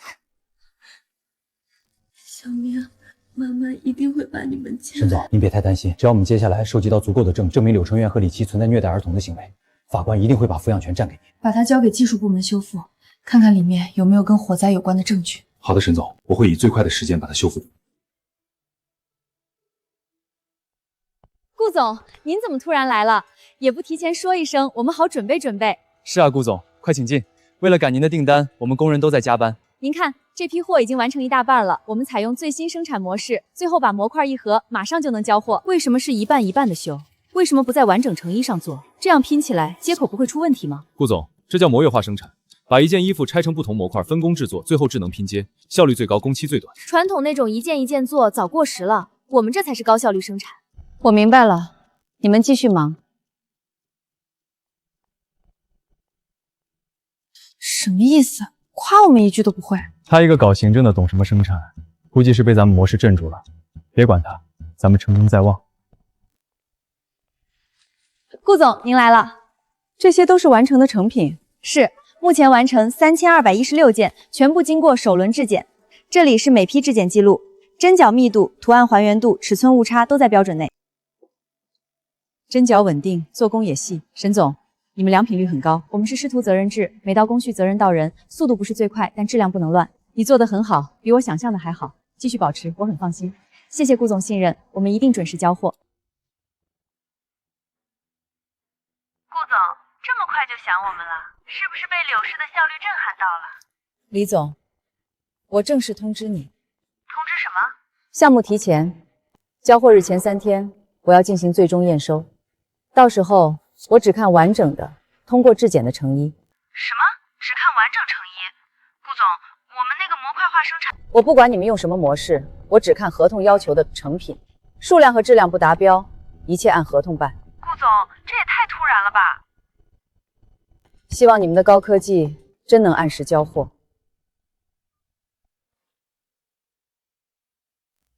程远，顾曼青这女的来真格的，交货日提前了3天，算下来我们只剩下不到3天的时间了，真的没问题吧？放心，时间很充裕，甚至还有更充裕的时间。工人们24小时轮班 ，AI 机器又不用休息。等我们完成了这一单，顾曼青这个贱人还不是得求着我们给他做？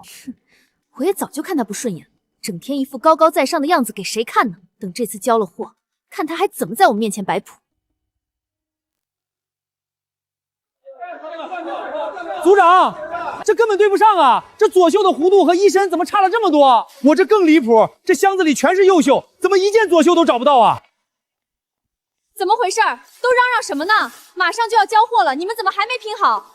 刘总、李总，出大问题了！这些 AI 绣出来的模块根本没办法拼成衣。什么叫没办法拼 ？AI 不是按照图纸绣的吗？是按照图纸绣的。但是 AI 只学会了表层纹样，根本没有理解沈氏针法里的结构逻辑和缩水比例。这针脚一拉紧，布料变形的程度完全不一样。模块拆开看像样，合起来全是废品，纹样对不上，左右袖合不上，尺寸全部错位了。那我让你查的左右袖子呢？为什么全是右袖 ？AI 在识别镜像的时候出了系统 bug， 把左袖的纹样也当成右袖去绣。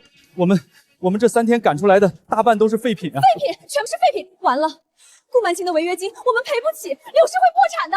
要不是你非要贪快，非要用什么 AI 技术，能出这种纰漏吗？怪我！当初是谁说这个方法省时省力，还能把利润翻倍的？你同意的比谁都快。还有你这个废物技术员，公司给你开那么多工资，你连个系统 bug 都发现不了，要你们有什么用？刘总，前期开发时间根本不够，是您强行要求上线生产的。来了，顾曼青要来收货了。程远，怎么办？我们现在该怎么办啊？去求沈天晴。求他？他恨死我们了，怎么可能帮我们？他上次收了我们100万，现在就是穷疯了的野狗。更何况我们手里还有女儿。对，能帮我们改这批废货，只要他肯救场，反正沈月区一个女儿还不听话，孩子可以还给他。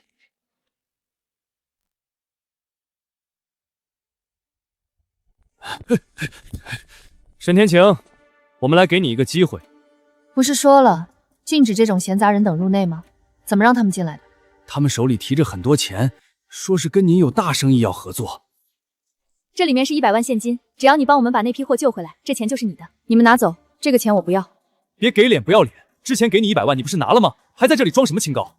抱歉，我的天一广不缺钱，也不缺活，两位请回吧，别脏了我的地方。沈天晴，你别忘了，你儿子女儿还在我手上，你不是想要你女儿吗？对，只要你乖乖听话，帮我们把这批订单完成，我们不仅把女儿还给你，我甚至可以考虑让你见见你的宝贝儿子，怎么样？这个交易你做不做？孩子不是你们用来交易的筹码的工具，是吗？那你就等着一辈子都见不到他们了。你女儿已经3天没有吃饭了，心痛吗？如果你不肯合作，她一定还会没饭吃。你们2个畜生，我绝对不会放过你们！出来吧，张律师。柳先生，李小姐，你什么意思？我是沈天晴女士的代理律师，这是我当事人申请变更子女抚养权的最新法律文书，请2位过目。变更抚养权凭什么？就凭我们刚刚向法庭补充提交了2位利用孩子作为筹码进行威胁交易的最新证据，就是刚才这段对话的全程录音。你算计我们！沈总，我们来验货了。顾总，你怎么会在这里？顾总，这批货的订单不是在我们公司吗？你怎么找到他这儿来了？难道你把订单交给他了？你们合起伙来坑我！沈天晴，你好狠毒的心！合伙坑你，柳先生、李小姐，你们的合同白纸黑字写着依然有效，但你们摸着自己的良心问问，那批被你们糟蹋的货，你们完得成吗？要不是我当机立断，紧急找到沈小姐临危受命，我整个文旅项目都要被你们这两个废物拖下水。李琦，我教你手艺的时候就说过，刺绣如做人，一针一线都不能走歪。你的手艺底子还在，如果你一开始就肯靠着它踏踏实实的去干，而不是总想着走捷径，动那些歪心思，又怎么会落到今天这个地步？你少在这里假惺惺！验货，完成度怎么样？报告顾总，天意不仅完成了本阶段的全部订单数量，还超额交付了10%。经初步检验，所有成衣质量均为优等。很好，沈总，我现在正式宣布，天一府将作为我们文旅项目的核心合作方，后续所有高端定制系列都由你们全权负责。沈天晴，是你，全都是你设的局！你故意害我，抢走了本该属于我的订单，抢走了我的一切！顾曼青，你这样做是违约，我们的合同还在，我要去告你们！靠我？恐怕你没有这个机会。这是我方法务部出的律师函。李琦，你的公司司提供的样品与实际货物严重不符，恶意毁坏我方提供的珍贵物料，并造成项目严重延期，已经构成根本性违约。我们要求你方赔偿3倍预付款，并承担所有物料损毁和项目延迟造成的全部经济损失。我们法庭上见。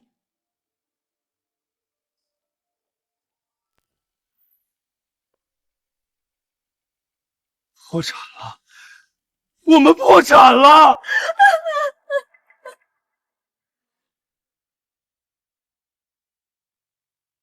完了，全完了，房子没了，公司也没了。你现在知道完了？当初是谁说 AI 审视秀能赚钱？是谁说机器一开订单就能翻倍？你少往我身上推！不是你贪快，非要没调试好就上机器，会有今天吗？要不是你假冒沈家传人，抢沈天晴的名号，顾曼晴能盯上我们，沈天晴能反咬回来。柳成远，你别忘了，当年是谁让我顶替他的？是谁说只要沈晴天进了监狱，沈家的一切都是我们的？你闭嘴！怎么，现在怕了？当初吃沈家饭、住沈家房、抢沈家厂的时候，你不是挺有本事吗？你要是真有沈家的本事，公司会破产。你就是个假货！你才是废物！没有我，你早就是沈家的上门女婿，一辈子抬不起头。这里已经查封，请你们马上离开。天晴，柳氏完了，顾总的订单也稳了，你怎么一点都不高兴？公司赢回来只是第一步，当年的火才是我真正要查清的事。沈总，吊坠里的旧视频，技术部门已经修复出来。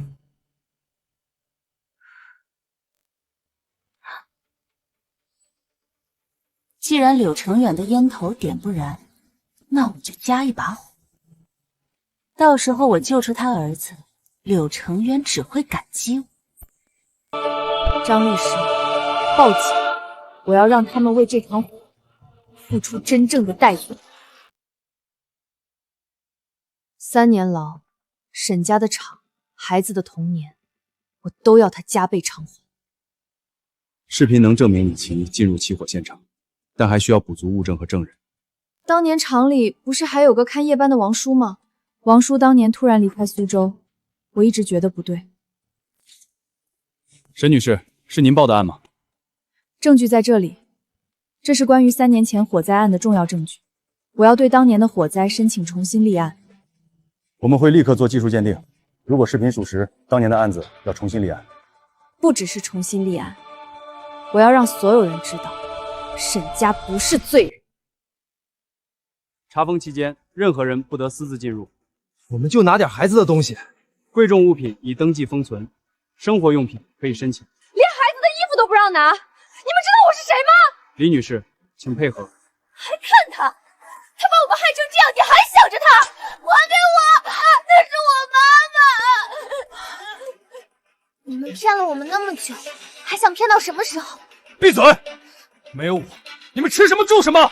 我们宁愿吃馒头，也不想再被你们关起来。当着执法人员的面动手。刘先生，法院已经受理临时保护令申请，2个孩子从现在起由第三方机构临时安置，你们不得接触。小明，我们终于不用回去了。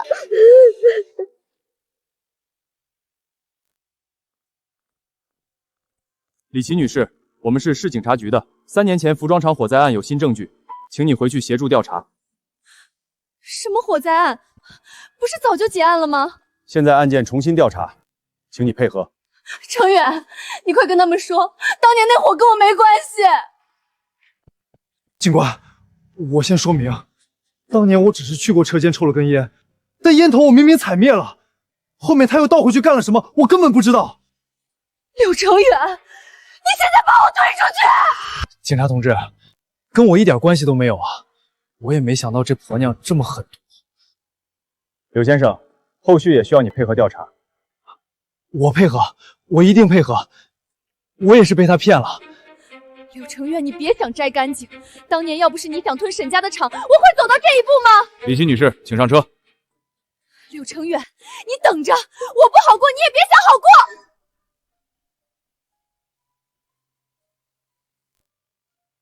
天晴，我错了，我真的错了。柳程远，你还想干什么？天晴，我是来跟你说清楚的。3年前那场火，我确实去过车间，也确实抽过烟，可我把烟头踩灭了。是李琦，是他自己倒回去放的火。所以你现在来找我，是想让我信你无辜？我不敢说我一点错没有，我错在糊涂，错在贪心，错在被李琦迷了眼。可天晴，我没有想害死你啊，可千万别告我啊！你没有想害死我，可你看着我坐了3年牢无动于衷，还贪慕虚荣，蒙骗我的孩子，让他们认贼作母。天晴，你要理解我，当年火灾导致柳家完了，孩子也没人照顾。天晴，我承认我自私，可我心里一直有你啊。小月、小明，爸爸以前做的不好，爸爸改，以后我们一家人好好过。我不要回去，你才是最坏的人。天晴，孩子还小，他们需要一个完整的家，别人家都有爸爸妈妈，我们不能让孩子一辈子被人说没爸没妈吧？他们以前有爸爸，也没少挨饿受怕。我以后不会了，我保证。天晴，看在我们夫妻一场，看在2个孩子的份上，你给我一次机会。你刚才当着警察的面甩开李琦，现在又跪在我面前说爱我。柳程远，你爱的从来不是谁，你爱的是谁能救你。不是的，天晴，我真的还爱你。你欠我的，欠孩子的，不是一句爱能抵掉的。别再拿完整家庭来绑架我，孩子的家我自己给。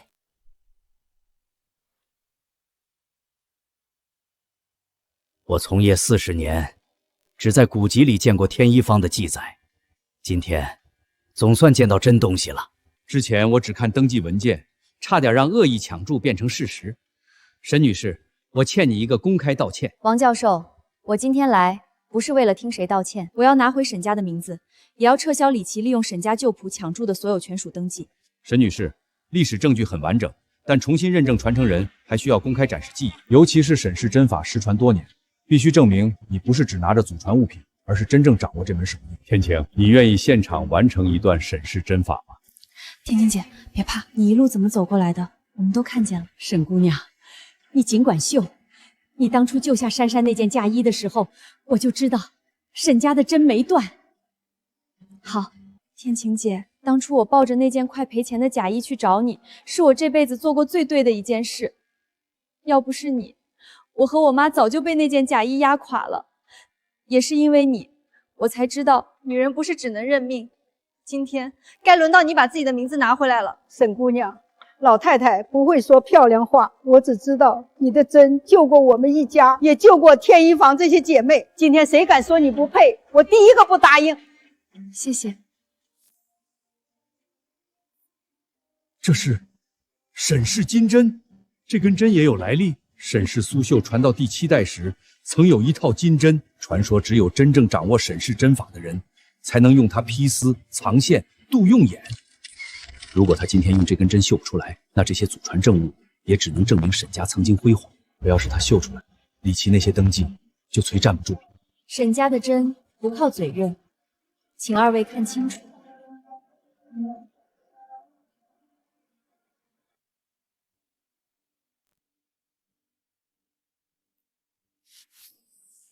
他不用描样，真正的审视真路，先在心里成图。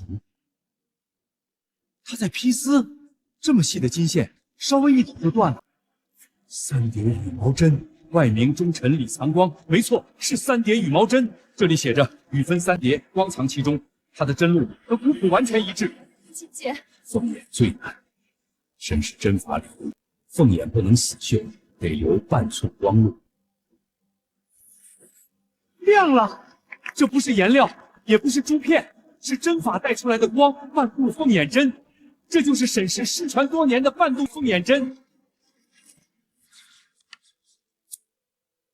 正面成凤，背面无痕，这不是机器能仿出来的。针法、纹样、绣样、古谱全都对得上，而且它不是复刻旧样，是在旧针法上做了活用。沈天晴，你展示的3叠羽毛针、披丝盘金绣、半度凤眼针均与天一谱记载一致。我以专家身份确认，沈天晴女士所持传承资料、祖传绣样和现场技艺之间存在完整对应关系。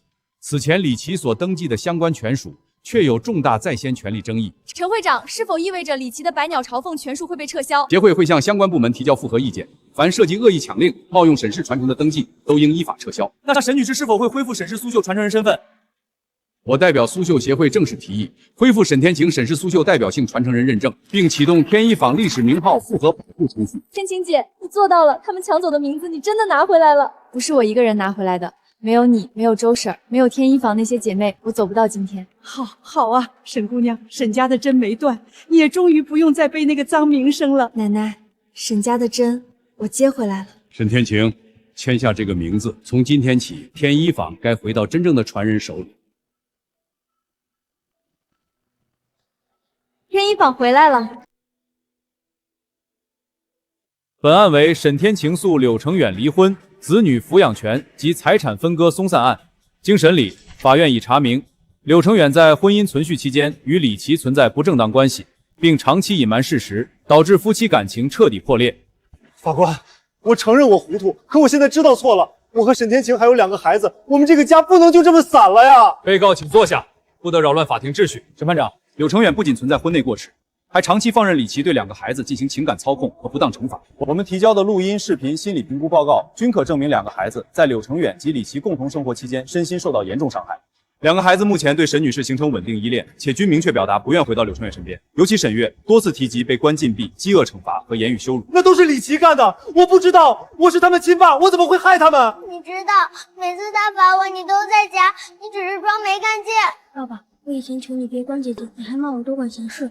小月、小明，爸爸那时候是糊涂，爸爸以后改。爸爸，你每次都说以后，可你从来就没有去做过。本院认为，沈天晴女士目前经营稳定，具备独立住所、稳定收入及良好照护条件。柳成远名下公司已破产，现无稳定经济来源，且存在婚内过错、对子女照护失职、利用子女威胁原告等行为，不宜继续直接抚养未成年子女。判决如下：准予沈天晴与柳成远离婚，婚生子沈月、沈明由沈天晴直接抚养，柳成远依法待其收入恢复后，具体金额核定。不，法官，我现在都破产了，我拿什么给抚养费？抚养义务不因破产而免服。关于夫妻共同财产，因柳成远存在重大婚内过错，并涉嫌转移、侵占沈氏相关资产，现有查明财产中沈氏天一坊相关权主宅、苏绣传承资料及由沈天晴个人恢复经营所得，归沈天晴所有，柳成远无权分割。同时，柳成元应配合沈天朝办理子女户籍、学籍及相关监护手续变更，若拒不配合，依法强制执行。宣判完毕。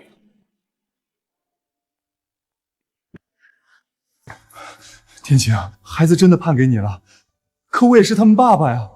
你现在想起来自己是爸爸了？小月、小明，爸爸错了，你们别不要爸爸。我害怕你。你不是怕我们不要你，你是怕自己什么都没有了。柳成远，房子、公司、孩子、沈家的名字你一样都没留住，不是我抢走的，是你自己弄丢的。天晴，我真的后悔了。你后悔的太晚了。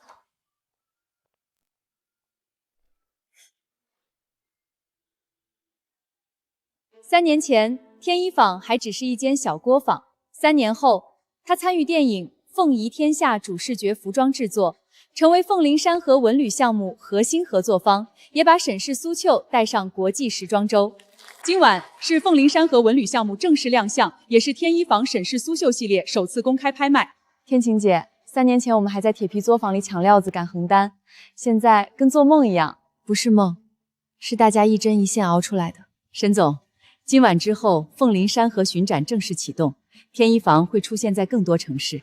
还有电影，沈总，你说自己不会演，结果观众都说你才是东方女主的样子。我只是让大家看清衣服。不，你让大家看清了天一坊。接下来这件拍品是沈天晴女士亲手绣制的孤品百鸟朝凤衣。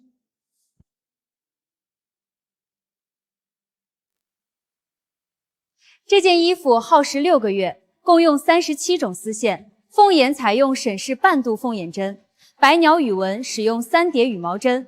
它也是凤林山河文旅项目的开篇藏品，起拍价300万、 500万、 600万、 800万、 800万一次，800万2次1000万。天晴姐，1000万不是钱，是有人终于看懂它值在哪里。1000万一次，1000万2次，1000万3次，成交。沈女士，百鸟朝凤衣拍出1000万成交价，也为凤林山河项目打响第一锤。你有什么想说的吗？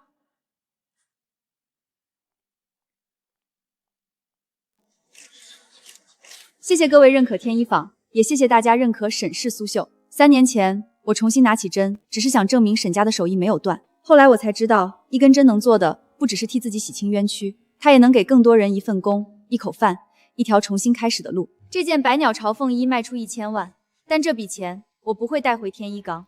我宣布，这1000万全部捐给灾区，用于灾后安置、校服制作和妇女就业帮扶。沈总，您确定全部捐出吗？确定。当年我最难的时候，也有人给过我1碗热饭、1件旧衣、一次重新开始的机会。现在天一关站起来了，也该把这份机会递给更多人。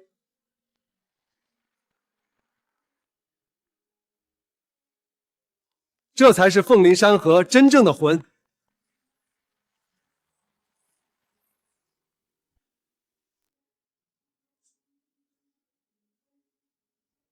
1000万，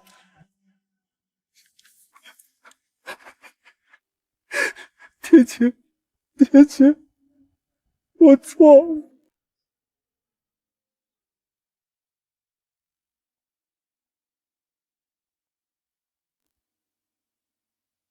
妈妈，这就是你刚出来的时候住的地方。那时候屋顶漏雨，机器也是旧的。那你怎么撑下来的？靠手艺，也靠身边这些愿意一起熬的人。沈总，今天新来的学徒已经安排好了，先让他们练基础针，不要急着上成衣，明白？妈妈，这些人都是来学刺绣的吗？有的是灾区来的，有的是单亲妈妈，还有以前在工厂干不下去的女工。天一坊包培训，也给他们安排工位。你当年那么难，为什么还想着帮别人？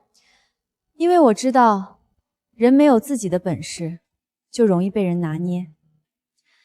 天一坊不只做衣服，也要给人一条活路。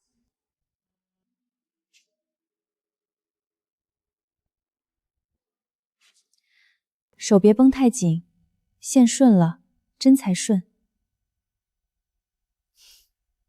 谢谢沈总。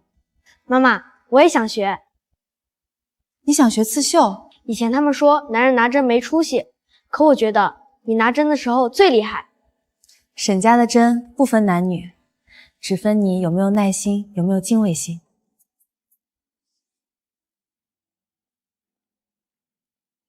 那我也学。沈家的东西不能只让妈妈一个人扛。这下好了，沈总收了2个最难管的徒弟。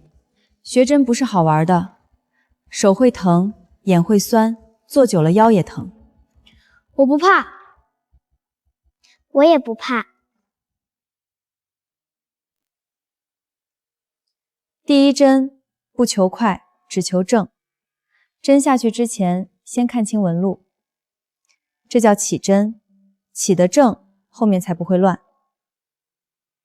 我是不是绣坏了？第一针歪了不可怕，可怕的是明知道歪还硬往下走。拆了重来。妈妈，我怕扎到手。怕没关系，怕才知道认真。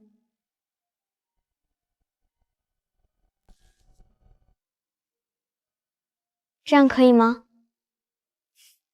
可以。你看，他们都回来了。以前丢掉的日子，我们慢慢补回来。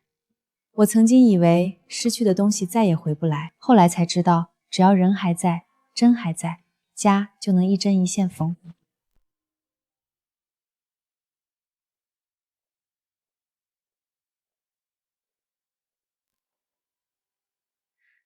这么晚了，还不回去？明天公益工坊第一批学员要来，我把名单再核一遍。这些你还留着？当时怕弄丢记录，就都收起来了。这3年，你给我汇了这么多钱，我却到出狱那天才知道，也没多少。你在里面总得买点生活用品。珊珊，我欠你的太多了。别说这个。当年我最难的时候，也是你帮过我。人这一辈子总得有人拉一把。这是什么？天一钼公益工作场的股权和负责协议，从今天起，公益工坊这一块由你负责，不是打工，是合伙人。不行不行，我哪懂管理，我就是帮你跑跑腿。你不是跑腿，天一馆最难的时候，是你把第一件嫁衣抱到我面前，也是你陪我把第一间旧屋子扫出来。后来招人、管工坊、照顾女工，你哪一样少做了？可我学历不高，也没什么本事。你知道穷人怕什么？知道女人没退路的时候有多难，公益工坊要帮的就是这样的人，所以这个位置你最合适。天晴姐，你真信我，我一直信你。今天是第一天，不讲大道理，每个人先领一套针线。你们里面有人离过婚，有人带着孩子，有人没读过多少书，也有人被工厂辞退过。没关系，进了这里，先把头抬起来。我以前也觉得自己命不好，结婚当天丈夫没了，村里人背后说什么的都有，我也躲过，也怕过。后来我才知道，命不是等来的，是一针一线缝出来的。只要肯学，手艺就不会骗你。我们真的能靠这个赚钱吗？能，但前提是踏实学，不偷懒，不走歪路。天一坊会教你们，也会给你们第一份订单。珊珊说的对，天一坊能给机会，但路要你们自己走。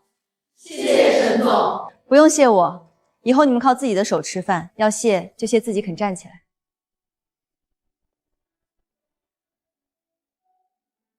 以后这里就交给你了，放心，我一定守好。有些人被命推倒过，可只要还有一双手，就能把日子重新缝起来。沈天晴，从今天起，不仅沈氏苏绣，还有你自己的天一坊，正式成为国家非物质文化遗产，也希望你把它继续传下去。顾氏集团将和天一坊共同成立女性手艺人扶持计划，从今年开始，每年资助100名困境女性学习刺绣和服装制作。天灵姐，好样的！3年前，我失去过厂、名声和孩子，那时候很多人都说沈天晴完了，可我后来明白，只要手还在，心不歪，人就能重新站起来。天一坊以后不只做衣服，也教人做衣服，愿意踏踏实学的人都能靠一针一线养活自己，也撑起一个家。沈家的针法不是只属于沈家，它属于每一个尊重手艺、愿意把日子过好的人。今天这第一针，算你们正式入门。妈妈，我会好好学。我也会，以后我也想教别人。好，但记住，学手艺先学做人。第一针不求快，只求正。妈妈，这样对吗？对。原来一针落下去，真的会不一样。一针看着小，可一针一针走下去，就能成一件衣服，也能成一个家。